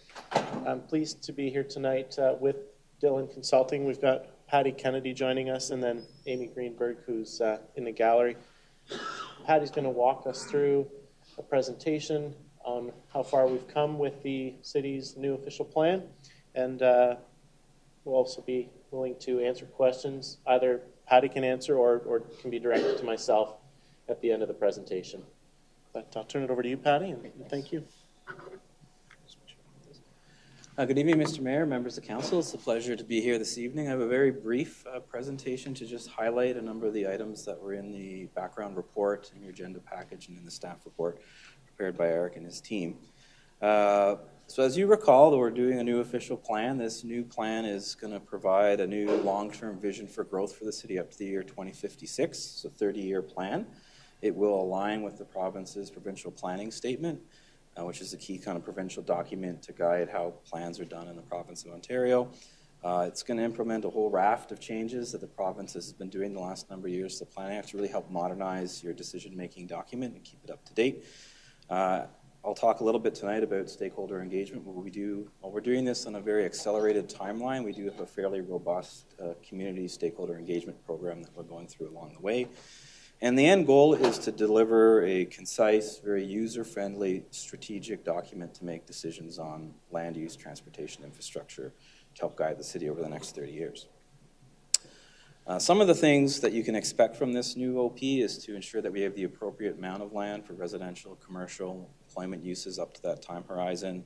I talked just briefly about this, about a flexible tool for decision-making to provide guidance on the new infrastructure investments planned for the city to support growth to that time horizon, whether it's water, sewer, roads, schools, parks, all those sort of things are linked to this document. And also ensure we have an updated, robust policy for protecting the natural environment, supporting our diverse agricultural system, et cetera. So this is where we're at in the process. We're right in the middle of it. We have done the initial visioning work. We've done our initial policy scan and sort of background review. That background policy directions report is sort of just a technical foundation for us. The real rubber hits the road right now when we're going to draft the plan and actually prepare the maps, the schedules, and the policies themselves. So we are working with staff on this first draft. It's going to be an internal draft first, and then we're aiming sometime in the late spring, very early summer, hoping to have something to release for your consumption, for public consumption. And the goal still is to have something for adoption before the next election. The caveat I mentioned last time is if there's major provincial planning changes that may produce a bit of a wrinkle, but we'll cross that bridge when we get there. We'd like to kind of keep the momentum on this project and try to get this done in the 12-month cycle. So a couple highlights. We did some initial engagement here in the winter time. We had a staff workshop. We had 2 public open houses at the Health and Wellness Center, reasonably well attended for a policy project. We usually don't get massive turnouts. We had about 70 people come through and talk to us and staff, and some of yourselves were there. Mr. Mayor was there. Other members of council were there. So a fairly good number of conversations around the boards and the policy directions. We've had ongoing digital engagement, and staff have reached out to our Indigenous partners, and we're just starting that process now with the Indigenous partners at Six Nations, Mississauga, the Credit, HDI, and the Fort Erie Native Center to hear their feedback on what their priorities are. So the 2 things, I'm just going to scan very quickly here this evening, going to kind of pair what some of the high-level policy directions are with what the feedback we got so far on them. And so I'm hoping this evening, if there's additional feedback, we can collect that now to help us prepare this first draft of the plan. So the first topic is growth management. We're recommending the time horizon is at 2056, planning for approximately 29,000 people, 12,700 odd households, and 10,200 jobs. This translates into about 3,450 new dwelling units over that time horizon. The housing options, this aligns with the province's directions for municipalities to provide a robust supply of housing, provide a diversity of housing choices. We are recommending at this stage an intensification target of 30% for the city. I think this is a fairly reasonable, achievable policy objective for the city. And the plan itself will include a more detailed sort of urban structure plan to sort of guide where that intensification should occur, and more importantly, which parts of the neighborhoods remain stable but maybe not static, if I could say that. The other big growth management directions around employment areas, we did sort of the supply-demand analysis and do have a reasonable amount of employment land designated that's vacant to accommodate your planned growth. We are recommending an expansion to the settlement area boundary to the north to link the current area with the battery separator plant facility that's currently outside the settlement area. This will provide a bit of a longer-term strategic reserve, and it aligns with a number of the servicing initiatives that the city's undergoing at this time.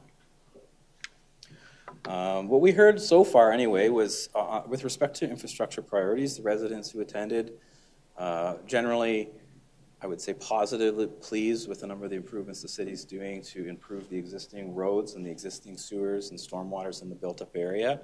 Feedback we received is that while we're planning for growth and extending services outward, let's continue over the next 30 years to improve our existing parks, our existing roads, our existing sewers, and that sort of thing.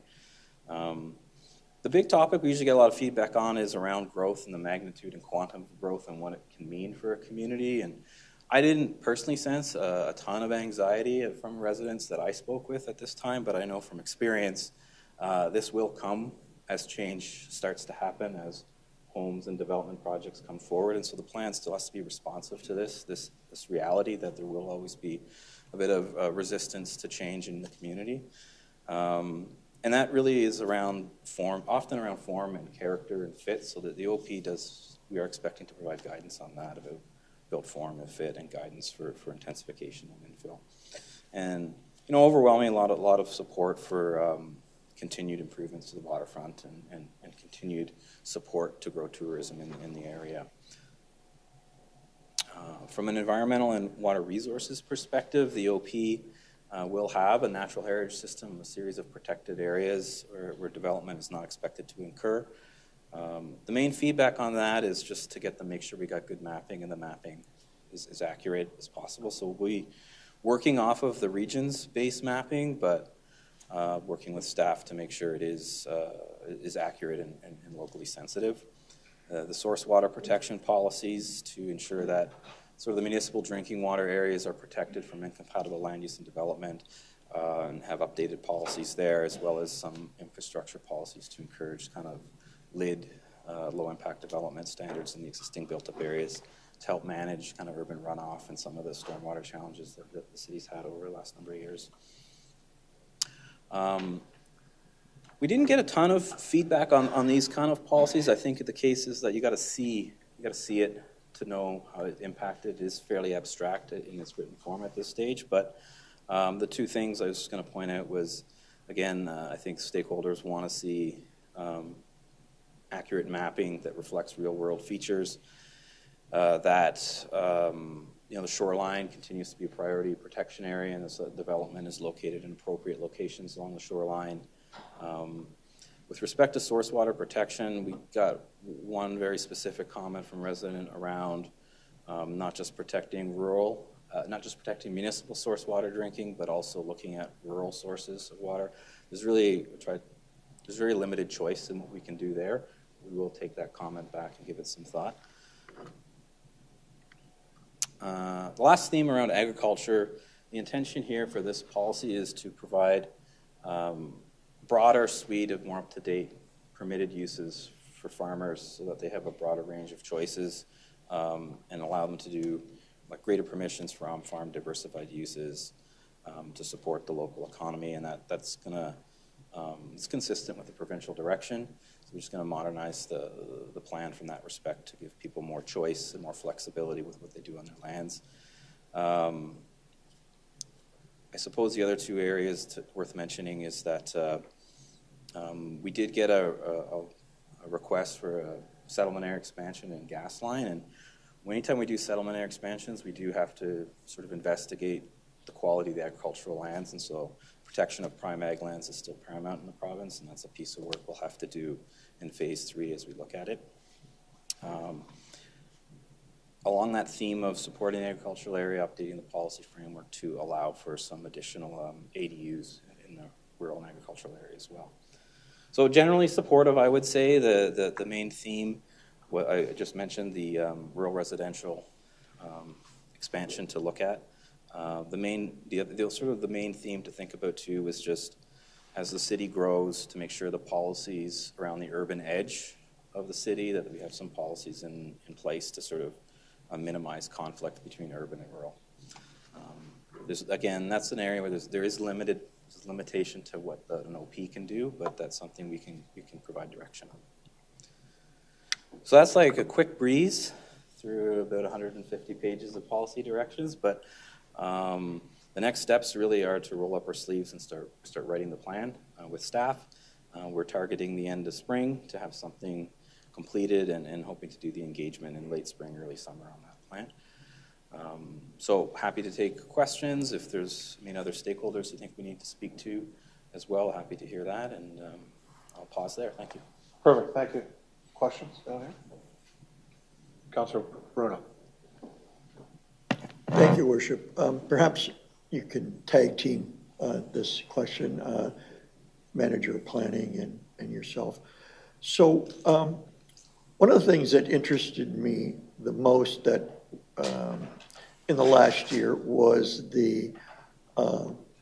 Bill 23, removing the region's role as a planning approval authority.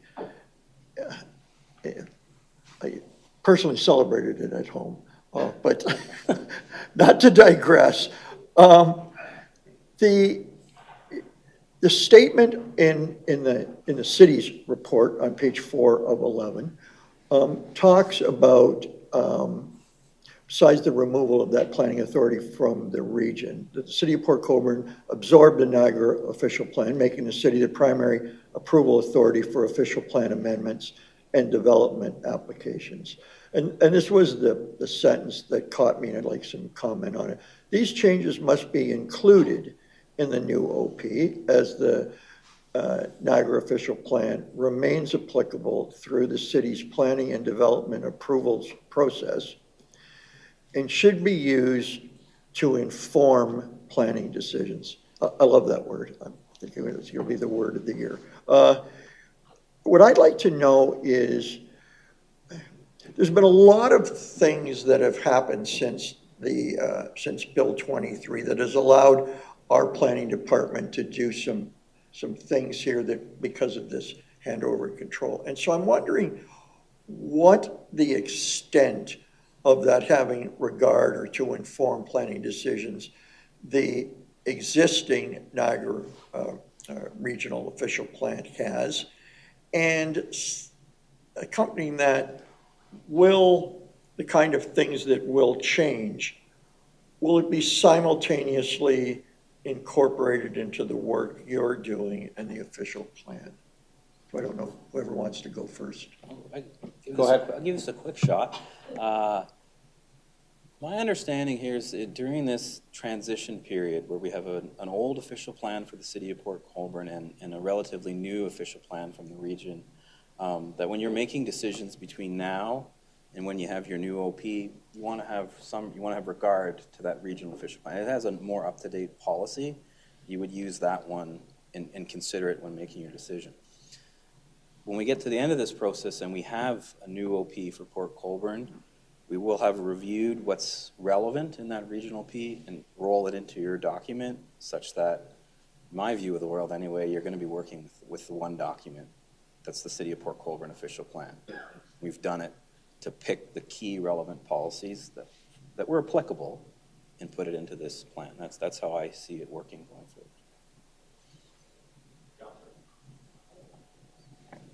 I guess I caught the word when we have this. Yes. Will review. And I was looking for more simultaneous. So just like when you have, you do an OP and you review all these zoning bylaws. Well, that's another whole story. And time isn't necessarily on our side when people want planning decisions. So I was hoping it wouldn't be back to back. I was hoping it would be at the same time. So when you're doing that OP, you're doing that. And maybe that's you said, but the way I heard you say, and then review. Through the mayor, I can help provide some clarity here, and then maybe if there's anything else, I can look to Eric. But what we have right now is a situation where, like Patty had said, our plan is a bit more out of date than the region's plan. Until we roll everything we need into one document, we do have to use those two plans. But what Eric and I have done, along with Patty and Amy, have started to look through what's in the region's OP right now that can be carried into ours. That stuff, the important stuff that is still applicable, that meets the conformity standard, that meets where we want to go with our growth, we will keep in. The things that aren't relevant will go away. And I think the other important thing to add is when we adopt this new plan, we will be repealing both our 2013 OP and the region's OP and working with one going forward. Does that help clarify anything? Very much so. Perfect. Thank you, Councilor. Councilor Baggy. Thank you, Mr. Mayor. Simple question first. Should healthcare be in an official plan? The city's ongoing, like, to make sure our residents have proper health care? Should that be an official plan, or am I looking somewhere else? Through the mayor, to Councillor Bagu, I'll start, maybe if Patty wants to jump in. I think historically, there may have been an opportunity to incorporate topics deep into healthcare in an official plan, whereas now we would probably suggest that that is going to be related to outside work that's done. So that the official plan will acknowledge that the city is going to undertake various studies that support growth and development and living in the city of Port Colborne. And that could include work related to healthcare, but I don't believe there's a place for it policy-wise in the plan. And I say that because the province earlier this year has been tabling a standardized table of contents for official plans in Ontario. The direction that's being headed is that every municipality in Ontario will have an official plan that follows the same format. And I don't know, Patty, if you want to add anything further to that, but ultimately that proposed table of contents doesn't allow for variations into topics that sort of stray outside of standard land use. Yeah, through you, Mr. Mayor. The only thing I could go ahead. Just elaborate on is that the province has, from their vantage point, they see everybody's plans. And, you know, we got to a point where some official plans are this thick, and they cover a wide range of topics that move far away from their core function, just to guide development and help council make decisions on development proposals. And so they've really pushing municipalities to try and keep it light and keep it focused on the core aspects of the Planning Act and that sort of thing. Still would touch on permitted uses that would be healthcare related, certainly. Councillor? Okay, to you, Mr. Mayor. Thank you very much. So I guess if I want a giant tiger to buy my socks and underwear, it doesn't go in the official plan, right? I got to bug Mr. Long for that, which I have been doing quite a bit. So the canal, the importance of the canal here, West Street especially. I think it's super important we keep the visible, I don't know, heritage there. It's super important not to have residents on the bottom floor of any business actually in Port Colborne. You know, years ago used to be the family had the general store downstairs and they lived upstairs. But what have been seeing downtown and on Main Street is apartments on the ground floor in a commercial area. And we really got to fix that, Mr. Mayor.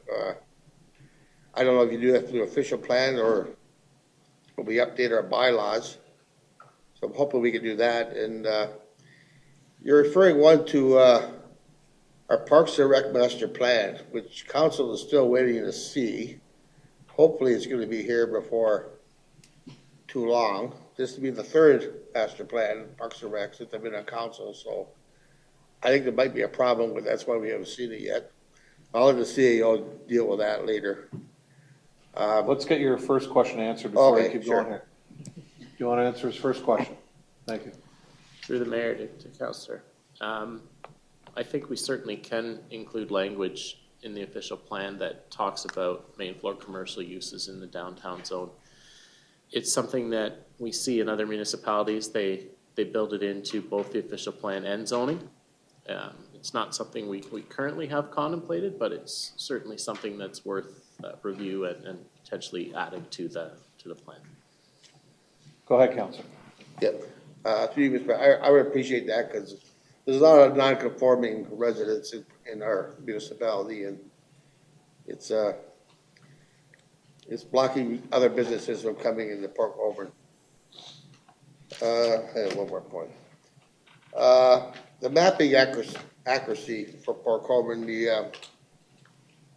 I know this being an official plan, but could we get a 25-year future tree cover map of Port Colborne to make sure we are meeting the official plan for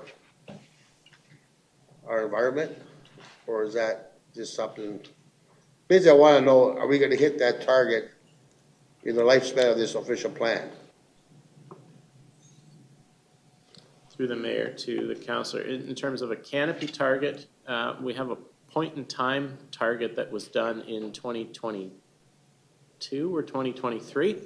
And then any work from now on, I think that's set on a 10-year update cycle. So sometime after 2030, we would get the next sort of check-in on where we're at with canopy coverage in the city. We could potentially look at doing something sooner than that, but in terms of where we're headed with a target, I think we maintain the target. We strive to achieve the target. That's a factor that's reviewed as part of development applications, but I don't think we'll have a solid understanding of how that target works until we get a mapping update that tells us whether or not we're making measurable progress. To you, Mr. Mayor, thank you.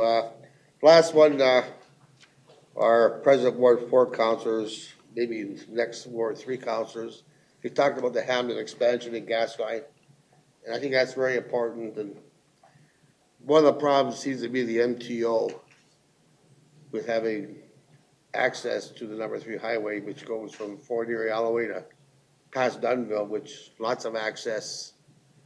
And so we could do that for our gas line and then talk to the MTO at ABO or something like that. And I appreciate it, Mr. Mayor. That's all I got, Mr. Mayor. Thank you. Further questions? Councillor Borgard. Yeah, through your worship. One question's on short-term rentals.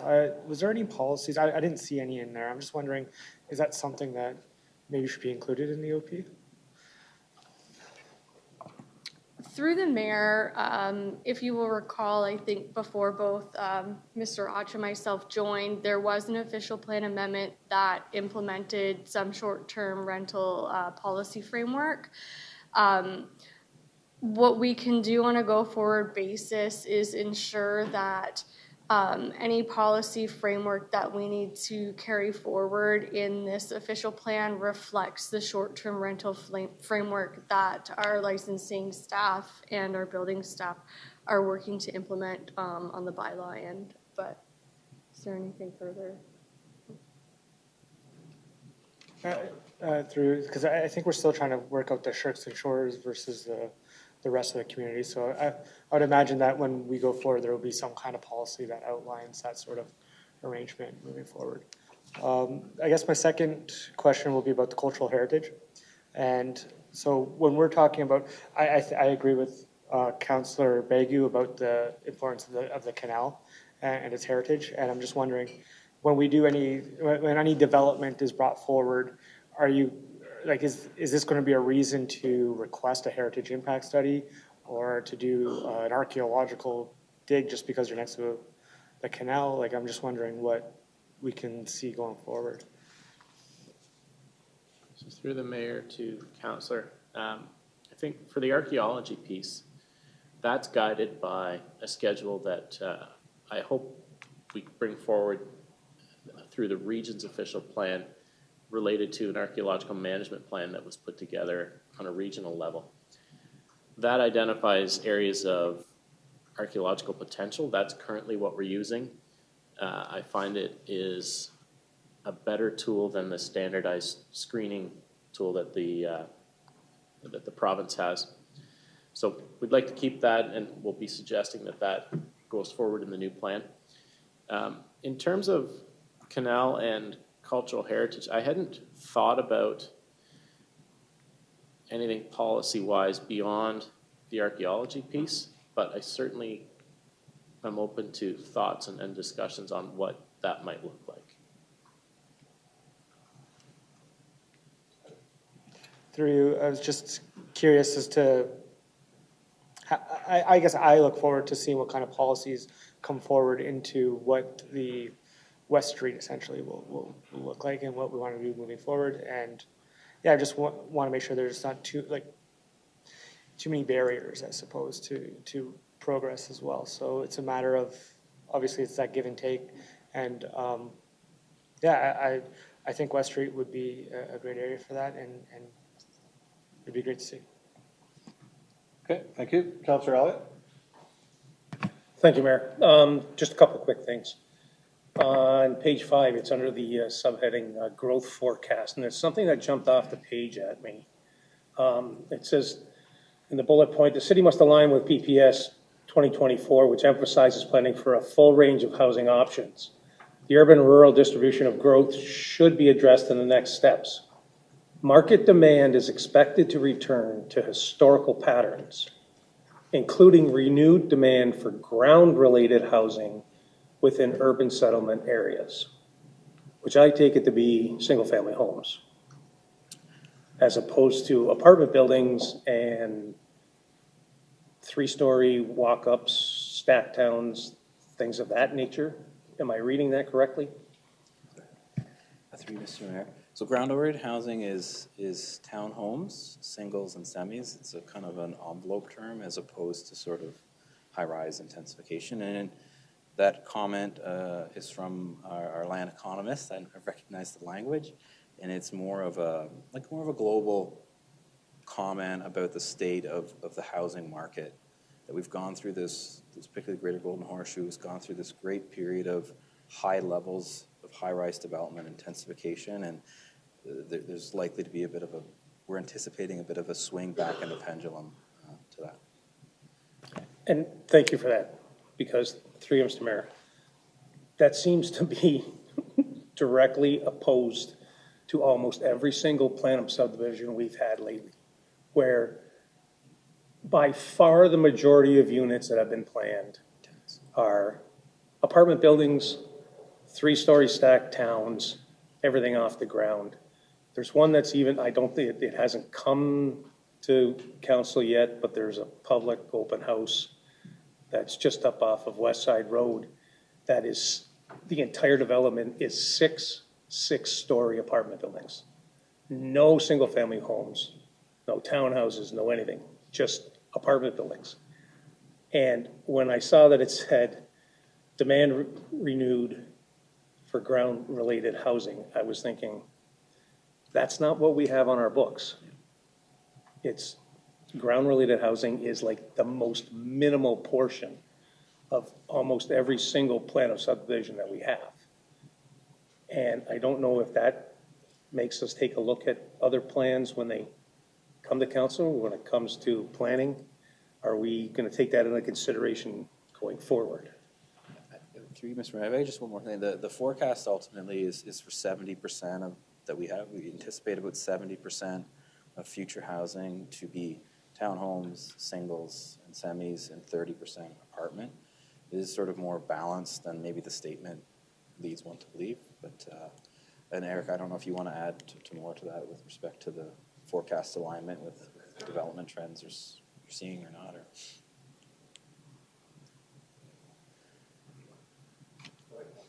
I can start, and maybe if I miss anything, I think through the mayor, what we are seeing is a very interesting blip in time where, due to some economic considerations and changes in development patterns and development charges, developers are switching short term to do things that they may have not done historically or were planning to do. You're seeing that in the form of the shift from traditional condos more to rental because there is a development charge break on rental housing. So Over the long term, certainly the economists may be right, and we are going to shift back to more ground related, but there is this kind of microcosm occurring right now where the development community is adapting and shifting to make their performance work.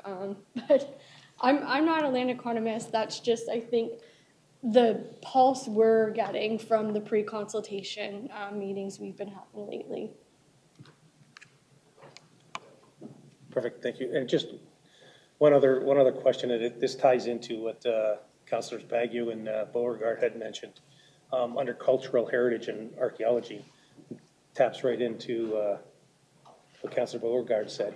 New OP should consider the Welland Canal National Heritage Corridor, including a policy framework celebrating and protecting the canal's national significance, including archaeological potential, marine industrial design, standards for municipal work, and a term that I have never heard before, and it says, and view shed protection.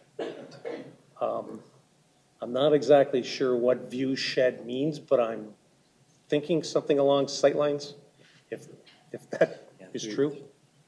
Through you, Mr. Mayor, yeah, that's right. With cultural, what they call cultural heritage landscapes, these like geographic areas that have a lot of history beyond just a building, and so it's the whole landscape. One of the tactics that can be used is to think about those sort of postcard views that one sees of an area and trying to protect them in the fullness of time. The City of Welland's has a similar policy to protect its cupola that sits on top of the old courthouse in the downtown. It's like that kind of a thing. Whether or not we're able to apply it here remains to be seen. We have to do a bit of work to see what makes sense and what are those important views and vistas one wants to protect. Thank you, Councillor. Further questions? Councillor. Through your worship, just to follow off of Councillor Elliott's point and what you were just saying there. So when you say there's got to be some more work to see what needs to be protected, what's the next steps then? Like what's staff going to do to assess that? How are they going to assess that? Yeah, I think we got to take away and have a discussion, like an official plan, like to get to that type of detailed policy where you might want to protect a specific view or vista. You would have to do some technical work to do that, and that's usually maybe beyond the scope of the OP, but the OP can provide some direction for a future study to be done to look at it if it's in something that's of value and importance to council and residents and that kind of thing. Through your worship, and I know Mr. Hodges was there for the meeting, but the Heritage Committee would like to see some of these policies and be able to review them as well when that time comes. So, and to provide some feedback to council on those policies. So. Perfect. Anything further? Okay. Anything to add, guys, or you're set? Thank you. You're all set? Okay, thank you. So if I could have Councillors Beauregard and Aquilina move that Planning and Development Department Report 2026-53 be received, and Council endorse the policy directions background report attached here to as Appendix A. That Council directs staff to continue to engage with departments, agencies, interested parties, and the public on the proposed policy directions. The Council directs staff to continue the work necessary to prepare a draft of the new official plan for public consultation. So I think Councillor Beauregard, in that second last paragraph, it includes those consultations in there, so it is added. Questions on that? All in favor? That is carried. Thank you. Next item is 12.2, the Port Colborne Bocce Club Loan Agreement 2026-46. Both Councillors Bruno and I have declared a conflict of interest. So Councillor Aquilina, if you want to take a chair, you can move forward with this one. Thank you.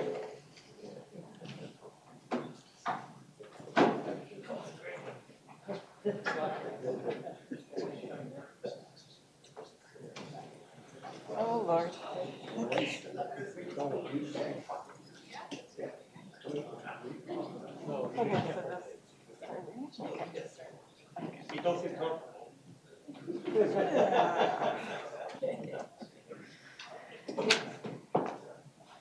Okay, so this is for item 12.2, Port Colborne Bocce Club Loan Agreement, report number 2026-46. As Mayor Steele indicated, Mayor Steele and Councillor Bruno both have declared a conflict of interest on this item. So I will be assuming the chair role for this particular piece. Are there any questions on the Bocce Club Loan Agreement report? Oh, you lifted it. Sorry. Thank you. Thank you, Madam Deputy Mayor, I guess. First time anybody ever called you that, eh? First of all, I'm totally in favor of the loan to the Bocce Club. They're a great group. They've been here since 1986, which is 40 years.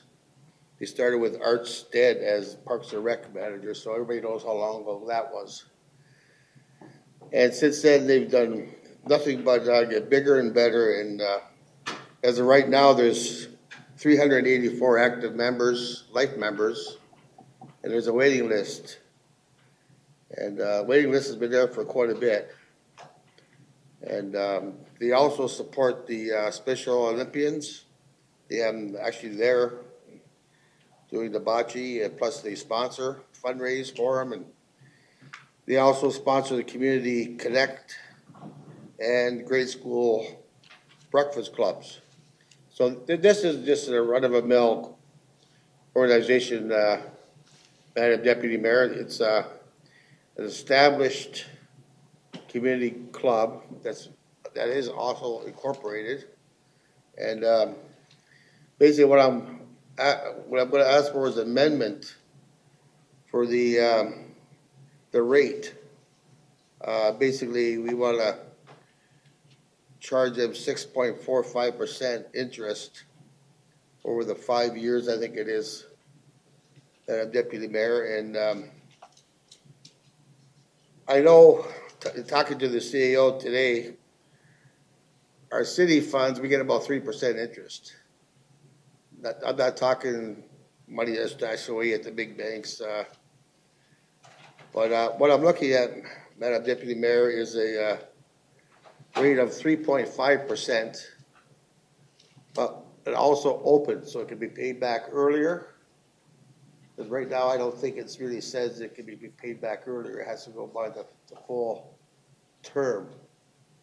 But I think this club, the whole clubhouse is city property. We own all the assets. So if they walk out, we own everything in that whole clubhouse anyways. It's not like they're a separate club away from everybody else. And so I firmly will ask for an amendment, Madam Deputy Mayor, and I think it's justified, and I think we're never going to regret it. And this is not precedent setting also for the CAO, but I know he doesn't like it, but give me a hard time this afternoon, but that's okay. That's his job. So that's my proposal, Madam Deputy Mayor, is have a 3.5% interest open loan. They get paid back earlier without any penalty.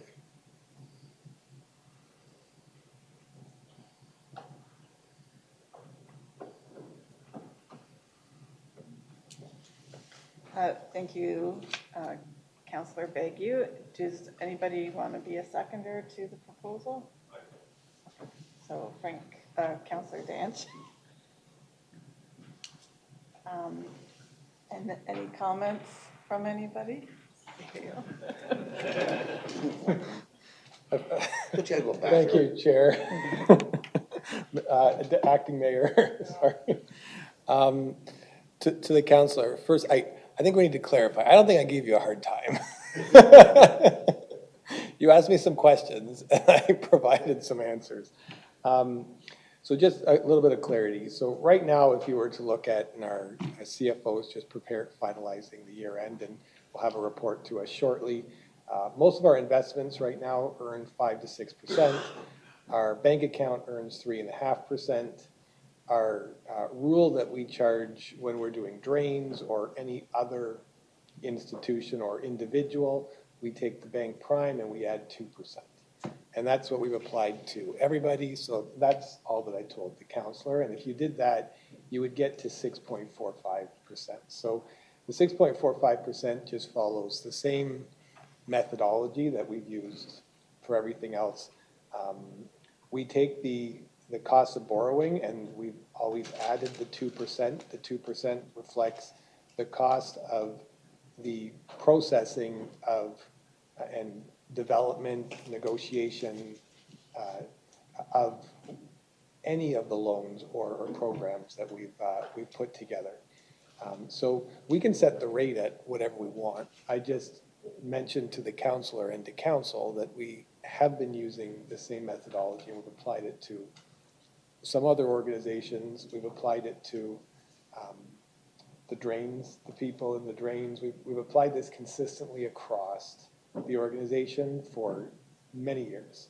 So adjusting it is fine, but it does essentially lead to a grant to the organization. And that's fine too, if council wishes to provide the grant of the interest. But that's essentially what council would be voting on, is to acknowledge that we have a policy and a mechanism that we've used that's tried and true across many municipalities to be able to establish what we would do these borrowing rates for. I wasn't aware and that we were looking at a different interest rate, and I don't, maybe the Bocce Club brought it to our attention, but it hadn't been brought to mind. But if we do want to adjust this to this 6.4, absolutely can, but it is essentially a grant to versus what we might have been able to do for I think somebody else on an interest rate policy. So, but that is within the purview of council to do that, and we're happy to answer any questions. And I know our manager of recreation is here too, who did the negotiation and put the document together. Two other things just quickly to say. We've always allowed any of the community groups to pay early. That has never been an issue, so 100% that's fine. And the other, I think, component was, what about having the interest rate variable or flexible?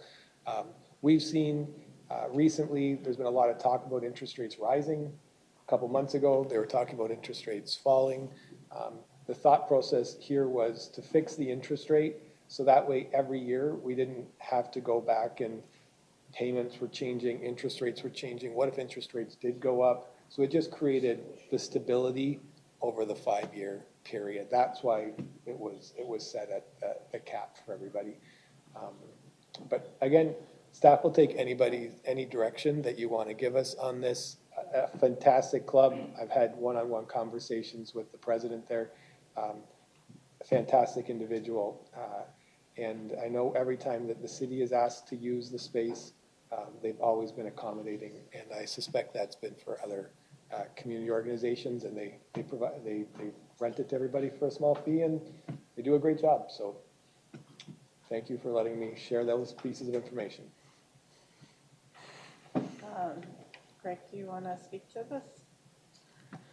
What I'll just add to the discussion is, in consultation with the Bocce Club, you can see in the appendix for the loan agreement, we did add in there. The club is also looking at other potential revenue avenues in regards to whether it be grants, could be in regards to sponsorships, those sorts of things, that they may not require the full funding ask for the loan agreement. And we did put into the agreement in that case, if they were to get sponsorship or grant, that would lower down the amount that they're asking for, and the amount, it wouldn't change the interest rate. To be honest, there wasn't much discussion back and forth where they seemed to be fine with the 2% press prime. But there was more interest in regards if they were to get revenue from other venues, would they be able to not have the loan as large, the loan ask, so which that was put into the agreement. Councillor Bogart. Through you, Madam Deputy Mayor. I guess to staff or direct Bowles.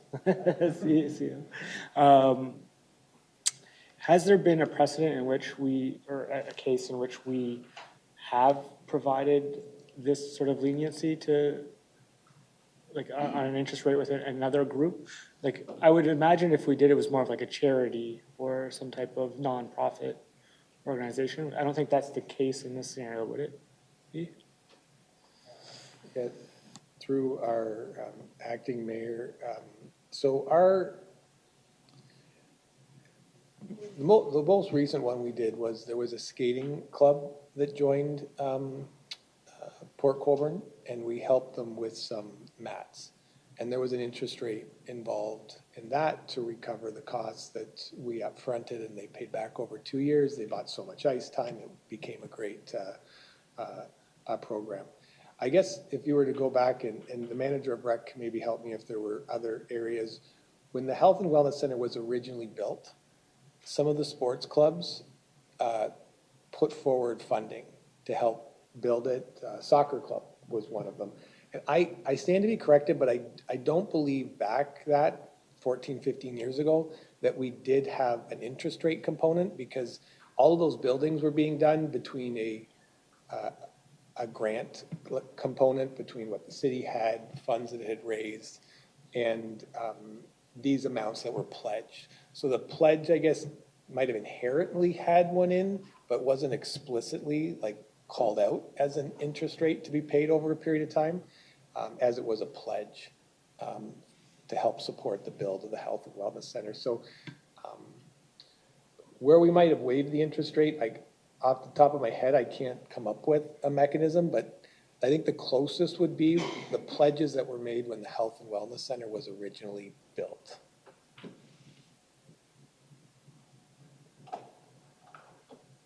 Councillor Bodnar? It's deputy acting, are you deputy mayor now? You're deputy mayor now, right? Well, enjoy it. Deputy mayor, okay, through you. So I guess the easy thing here is just to say yes and everybody's happy and, but there's a lot of good organizations in the city that I think would be happy to get that same interest rate of 6.45, is it right? I think they'd be extremely pleased to get that. And we hear tonight in Greg's conversation with the Bocce Club, they weren't asking for anything. They were, I guess, pleased to get that with the arrangement. They could pay it off. It could be less, it could be more, whatever. I'm just afraid we might get into a little slippery slope here thing where someone else is going to come forward and say, hey, we're a good club too, lining up for the 3-point-some interest rate. And I think the Bocce Club is fabulous and does all kinds of great things. I think just on the principle of messing up something that we got going very good, I can't support that. So, thanks. Councillor Beauclerk? And through you, Madam Deputy Mayor, I too can't support it based on the same principles. Essentially, my line of questioning was to determine, has it been done before? And I agree, there's this rate, this would be a slippery slope essentially. And to give that leniency, I could see other groups maybe being disappointed not having been given that relief, I would say. So I think leaving the interest rate where it is, and as long as it's open, it encourages them to pay it back sooner, pay less interest. So that's my thoughts. CAO? Through the deputy mayor, something that I might need some help with, our manager of rec might be able to help answer, is we did advise them to apply to the grant committee. Is that correct? So that way they could hopefully, and staff's not on that grant committee, right? It's a community group and there's some counselors. So my understanding is they are going to be putting an application, but I stand to be corrected. So I can answer that, because Okay. I'm on the grant committee. So they did submit an application, and the committee has concluded. I'm not sure if I'm allowed to Decisions later. discuss, but, Okay. but the application did come through, yeah. Which, the mayor is a part of that committee and had to declare a conflict, but, the rest of us, voted on that. Councilor Hoyle?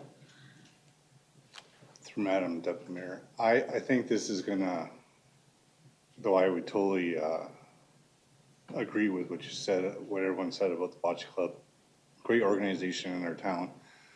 But I do think that if we do this little bit of adjustment, it's gonna open up a Pandora box, and we'll get anything and everything that gets a loan from the city wanting the same deal. I think it's going beyond beyond the control that we want to face in the future. And one thing that I was briefly heard Councillor Wagner say is that the drains, isn't that a loan from the city? So, and where does it stop? So I have concerns about that. If we open this door, it'll spread. And we want to make it fair across the board for everything.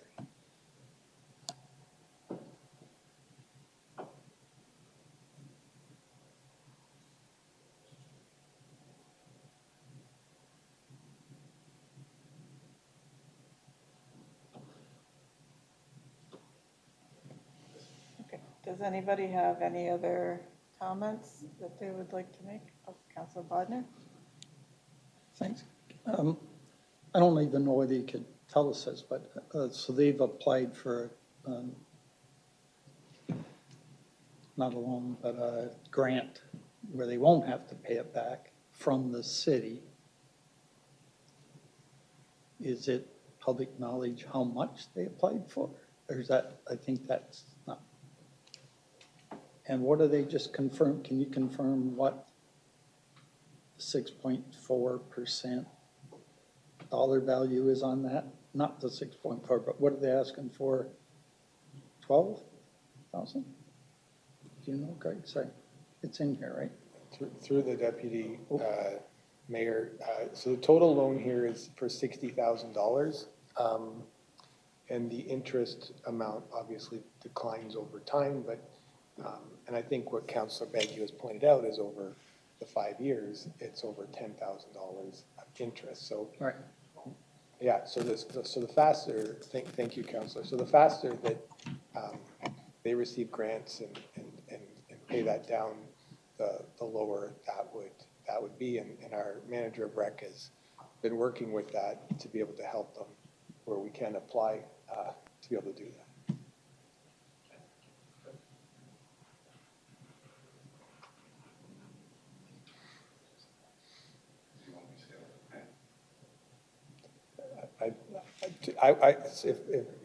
If the councillor or the deputy mayor was asking me, I think where they sit on the grant process, because that's a committee that hasn't reported back to council, I think we should leave it, even though I believe you're on the committee, I think you should probably let it go through the process. Yeah, I was going to say there's no comment on the grant committee. Sorry. No one gave me a chance to clarify that. Councilor Elliott? Thank you, Chair. It just crossed my mind, and I'm probably the only one that is thinking this. If they applied to the city for a grant and then took the money from the grant, if they would be successful, they're giving the money back to the city. So it's money that you're receiving from the city to give back to the city. All the other grants that we give out, the nonprofits are using it for something else, not to repay loans. Does that make sense? Do you want to speak? Yeah. Through the deputy mayor, and maybe the manager of rec can add, the project is actually greater than $60,000, I understand. So they've asked for the $60,000 for the project plus a grant to pay for some of that, like in addition to the 60. So if they did get a grant from us, it wouldn't go to pay down that 60. It would be still part of the project. The project that they're doing is actually significantly higher than the $60,000 loan.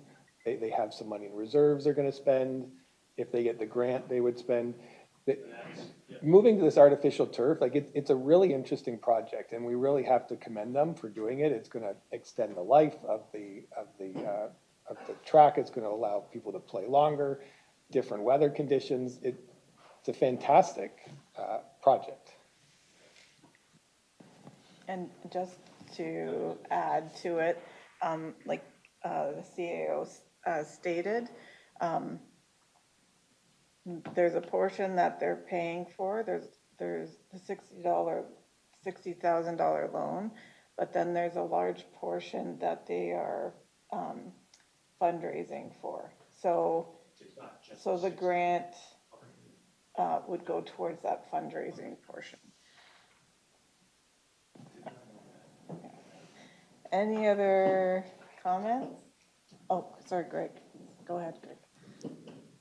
Through the deputy mayor, I was just going to share as well, the city grant is not the only grant they're applying for. They're applying for other grants, fundraising, as we mentioned, and sponsorships. And yeah, correct. The cost is higher than $60,000 for this project.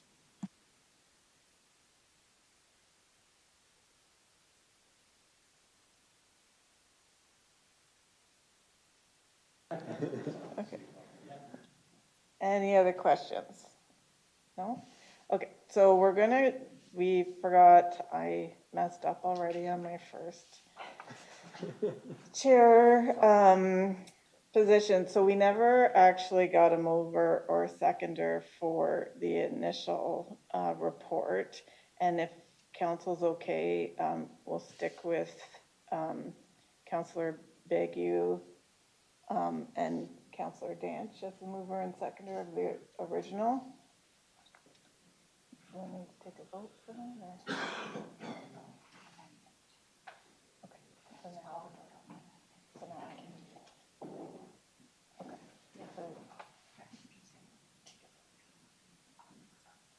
Okay. So now we will take a vote on the proposed amendment, and the clerk will read that out. Just correct me if I'm wrong, Councillor Raggy, but this is what I have. So that the agreement be amended to set the interest rate at 3.5% per annum and make the loan open with no penalty if paid off early. Okay. Can I get a vote for that? On just the amendment, yeah. Oh, sorry, all those in favor? All those in favor of the amendment? The amendment only, yeah. Okay, so that's. So the one that I just read out. The 3.5. Okay. I'll reread the proposed amendment. That the agreement be amended to set the interest rate at 3.5% per annum and make the loan open with no penalty if paid off early. Okay, so vote for the amendment.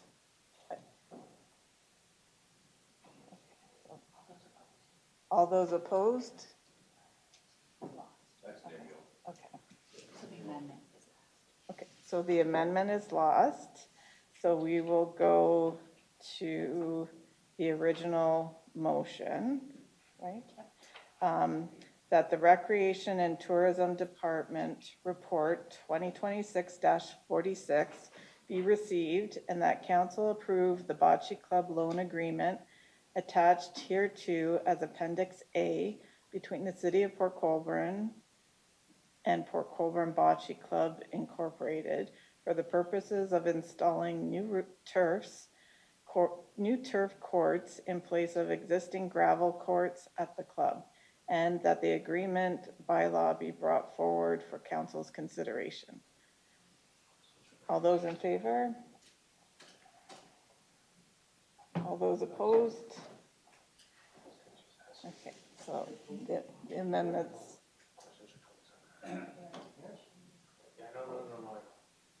So the amendment, or the original motion is passed. Okay. Oh, vote, I'll vote, yes, sorry. It didn't pass.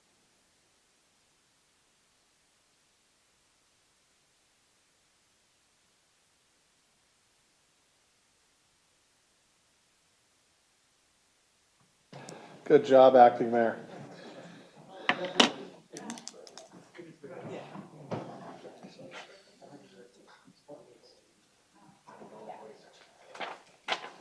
So now on to item 12.3. This is with regards to Councillor Borgard's conflict. If I could have Councillors Danch and Hoyle move the Planning and Development Department Report 2026-54 be received, and that bylaw attached as Appendix B being bylaw to enter into an agreement with Elevate Living Sandor Drew Toth for a tax increment grant with development charge grant in the Brownfield Community Improvement Project area under the Comprehensive Community Improvement Plan for 547 King Street be brought forward for council's approval. Questions? All in favor? That's carried.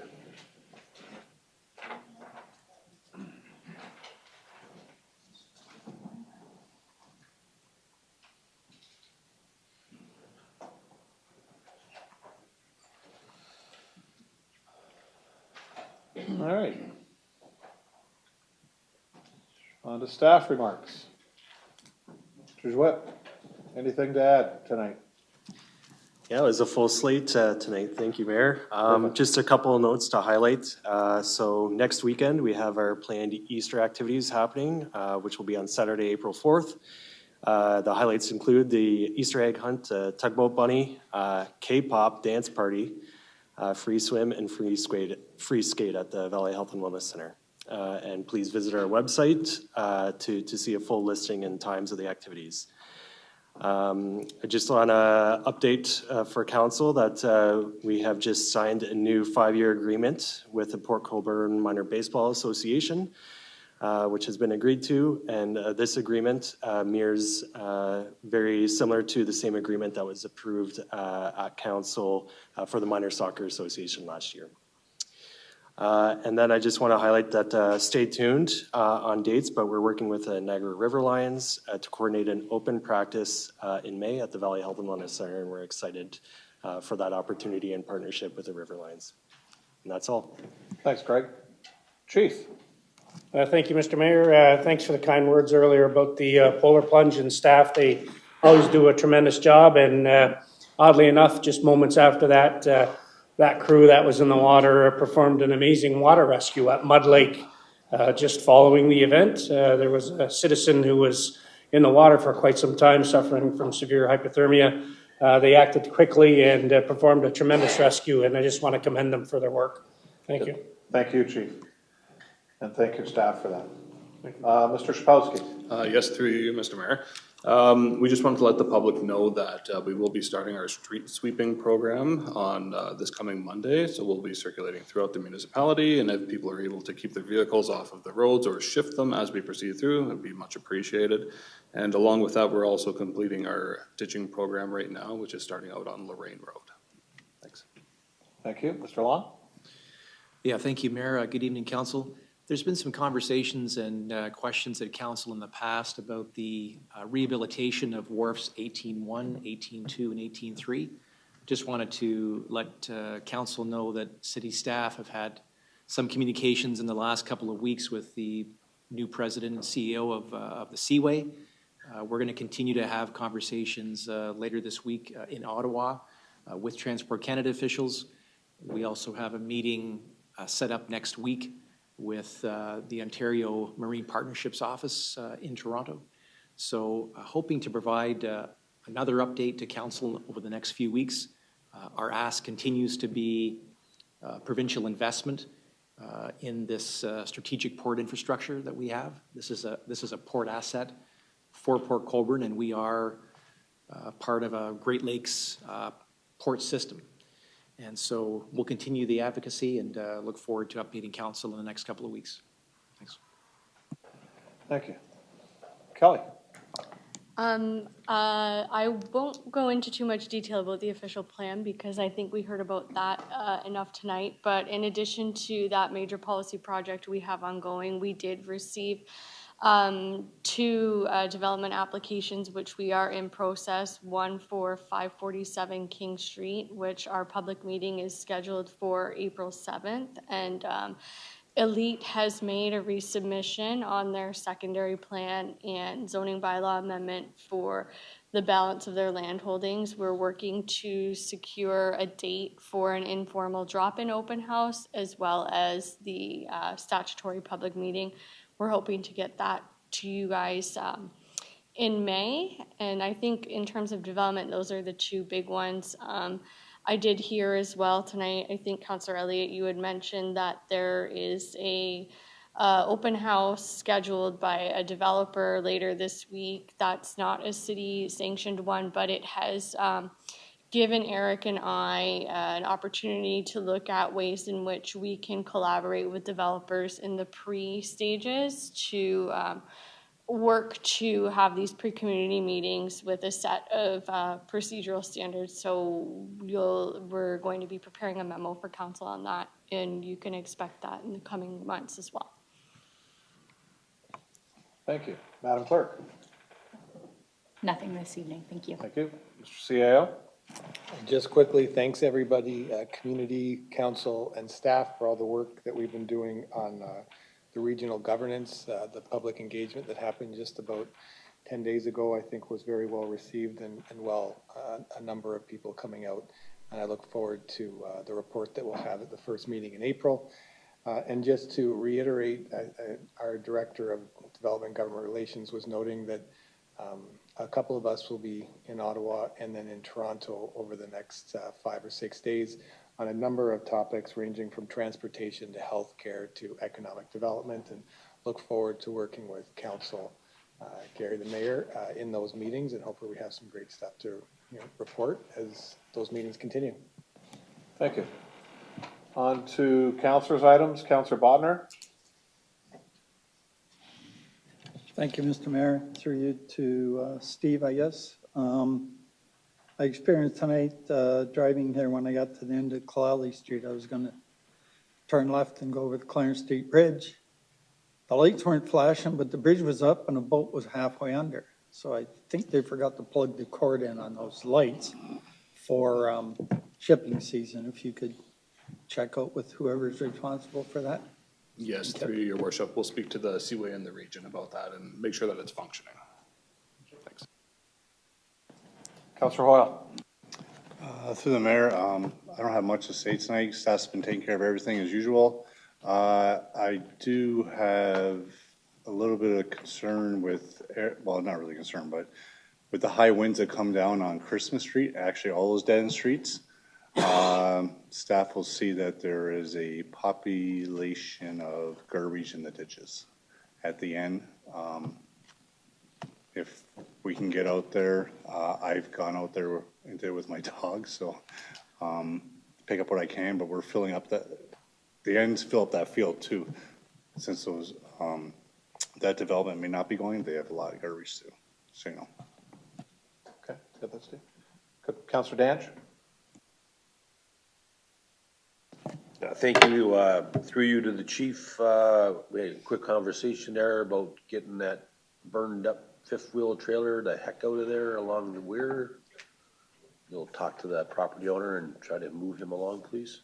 Yep, through the mayor to the council, that's correct. We'll reach out to the owner, but certainly work with bylaw as well. And we'll get it cleaned up as soon as we can. Okay, and just one other thing, and Steve, I apologize for not saying something sooner, but tried crossing the bridge today at 3:30. What a cluster. So the Clarence Street Bridge was up, the middle bridge was just inundated, and the Main Street Bridge, they didn't even change the lights. So you're waiting for, if you're on the east side of town, you were waiting for a light to change that. There was no need for it. It could have been just flashing yellow and could have got things going. So once again, we've got to talk to the Seaway here and see if they're going to work with anybody this year, because this is nonsense. Thank you, that's it. So just through you, your worship, we've seen that too at the operations center. We see that backlog, same with the fire chief here, of traffic that happens. The fire chief and myself have been working with the region and Seaway over the last few months to be able to come up with a game plan to improve traffic movements in that area on Main Street, the Middle Bridge, and over at Clarence. So what they've done right now is the region has actually ordered devices to start getting the traffic signals to speak to each other on the west side and east sides of the canal. What that'll do is it'll make better traffic flow because they'll be in sync. One of the issues we frequently see is there's a red light on the east side of the canal, but there's a green light on the west side of the canal. And it's not moving traffic through. They need to be synced up. So the region has confirmed those are on order and they will be installing those. I just don't have an exact date right now. We've also been speaking to them about additional signage.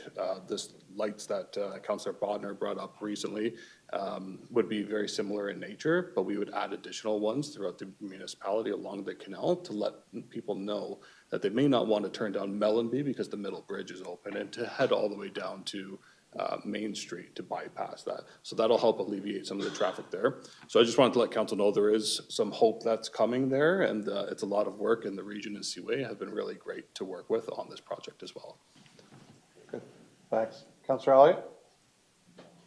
Thank you, Mayor. Just a shout out to the guys at Public Works. I don't know if it's Parks or Roads or whoever put up the tent, and we're there at 6 o'clock in the morning on Saturday, Sunday, getting it all together, getting the plugs all set up and whatnot. So it was starting to rain, and just their dedication to get out there and have everything ready for earlier. And as for the captain that got the top hat, if there was ever going to be a poster captain for the top hat ceremony, he was the guy. Because once he put that top hat on, it was like, yep, you were destined to get that, because take a picture of him and use that for an advertisement for next year. So I'll jump on the confusion on the middle bridge, and I'll add one twist to it. The boys got called out while the bridge was completely jammed and not moving. And they come out of the fire hall, turn left, and had to cross the middle bridge. And all the cars were parked on it. Second, saved lives, right? So let them know if at least the traffic can move one way or the other, because it was blocked. I don't know how they got across, because my lane was moving, so I was going out and I turned and watched. And they kind of got in and then stopped. There was nowhere anybody could go, right? So when you got two down and that's the only one, they should just let them know and take that into account. That's all I have. Thank you, Councillor. Councillor Bruno. Thank you, Worship. Staff's handled local issues for me. Resident brought to my attention, many of us may have heard this. Can't remember if they're still Ingersoll Rand, but it's Ingersoll. They own PC Drop Forge. And so they've just been awarded 2 huge military contracts.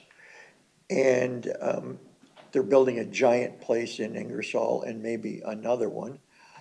I was thinking having a sister company here, having land along 140, if they could be contacted. My biggest worry is when those things happen, those companies start consolidating. And I wouldn't want that to go northwest. I'd like the new thing to come here, and if somebody, maybe Bram or somebody could get on it, or Mr. Long. Maybe the same person that brought it to your attention, right. I think. Yeah. Through you, Mr. Mayor, just wanted to mention that our Economic Development Officer has reached out to PC Forge to have a further conversation. But thank you. Okay, Councillor Bagu? I'm done, Mr. Mayor, thank you. Thank you. Councillor Beauregard? Councillor Aquilina? Thank you, Mr. Mayor. I have a couple items. One was the same as Councillor Bodner when I was coming across or coming down Kalali. The lights weren't flashing, but the bridge was up. I was able to, catch it fast enough and use another alternative route. I did get an inquiry from a resident who's on the Snyder Yeager Road area. in regards to the new water piping that's coming through. So this is to Director of Public Works, and if the fire chief wants to chime in. They were inquiring as to whether or not there was going to be fire hydrants installed in the area where the new water pipes are going in. Through you, Your Worship. There will be a fire hydrant installed on 3rd Concession and Snyder Road, and there will also be a fire hydrant installed at Forks Road and Snyder Road. So those will be the two there, but there won't be connections in between those. Past that, when you get further into the development areas or the east side employment lands, there will be hydrants that are in that general area or towards the Asika Safe plant as well. But that's where the hydrants will lay throughout that site. And I'm assuming, Fire Chief, this will be an added bonus if there was ever fires out that way from what you've been doing previously? Through the mayor to the councillor, director of operation installs them, we use them. Well, we actually hope you don't have to. That's right. But we get your drift. Lower insurance rates, Councillor, when those hydrants go in. I know. That's true. Well, the fire chief has had conversations with me because we don't have fire hydrants out my way, and it became a bit of an issue when changing insurance plans. But anyways, the other thing I was going to direct towards the Director of Public Works was in the correspondence information. It was saying that one of your road crew staff, Brandon Flynn, got his certification. So I just wanted to congratulate him and pass on the information, and just to acknowledge another successful polar plunge to our residents and staff that participated, and top hat ceremony as well. Good, thank you, Councillor. Are there any notices of motion this evening? Okay, bylaws, there are 3 bylaws, 17.1, 17.2, and 17.3.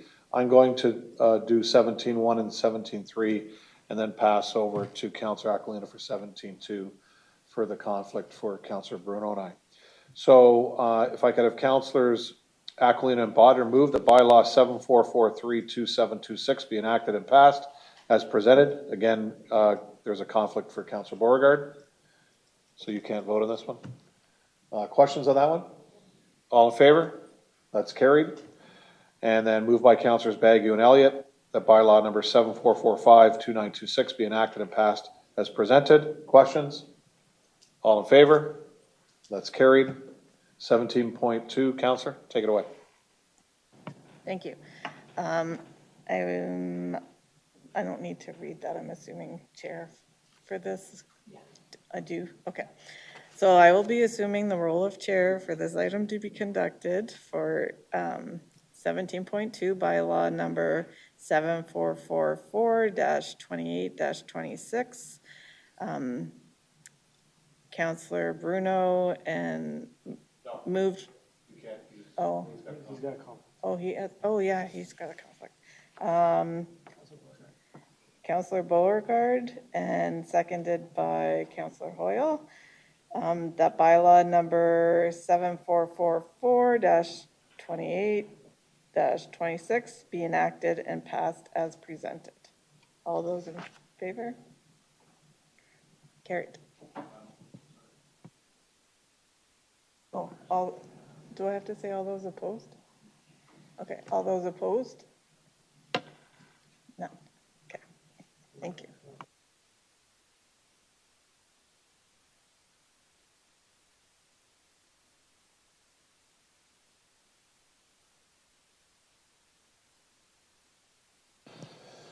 Okay, Council, we are going into closed session after this meeting, so once we go into closed session, we'll be coming back on an open session, but we won't be coming back on live the live stream that we're doing this evening. So we thank everybody for watching that came tonight. So this time, if I could have Councilors Elliott and Danch move that council to now proceed to meet in closed session at 9:15 p.m. under the Municipal Act 2001, subsection 2392C, a proposed or pending acquisition or disposition of land by the municipality or local board, and subsection 2392K, a position, plan, procedure, criteria, or instruction to be applied to any negotiations carried on or to be carried on by or on behalf of the municipality or local board. Questions? All in favor? That's carried. We are now going into closed session. Thank you.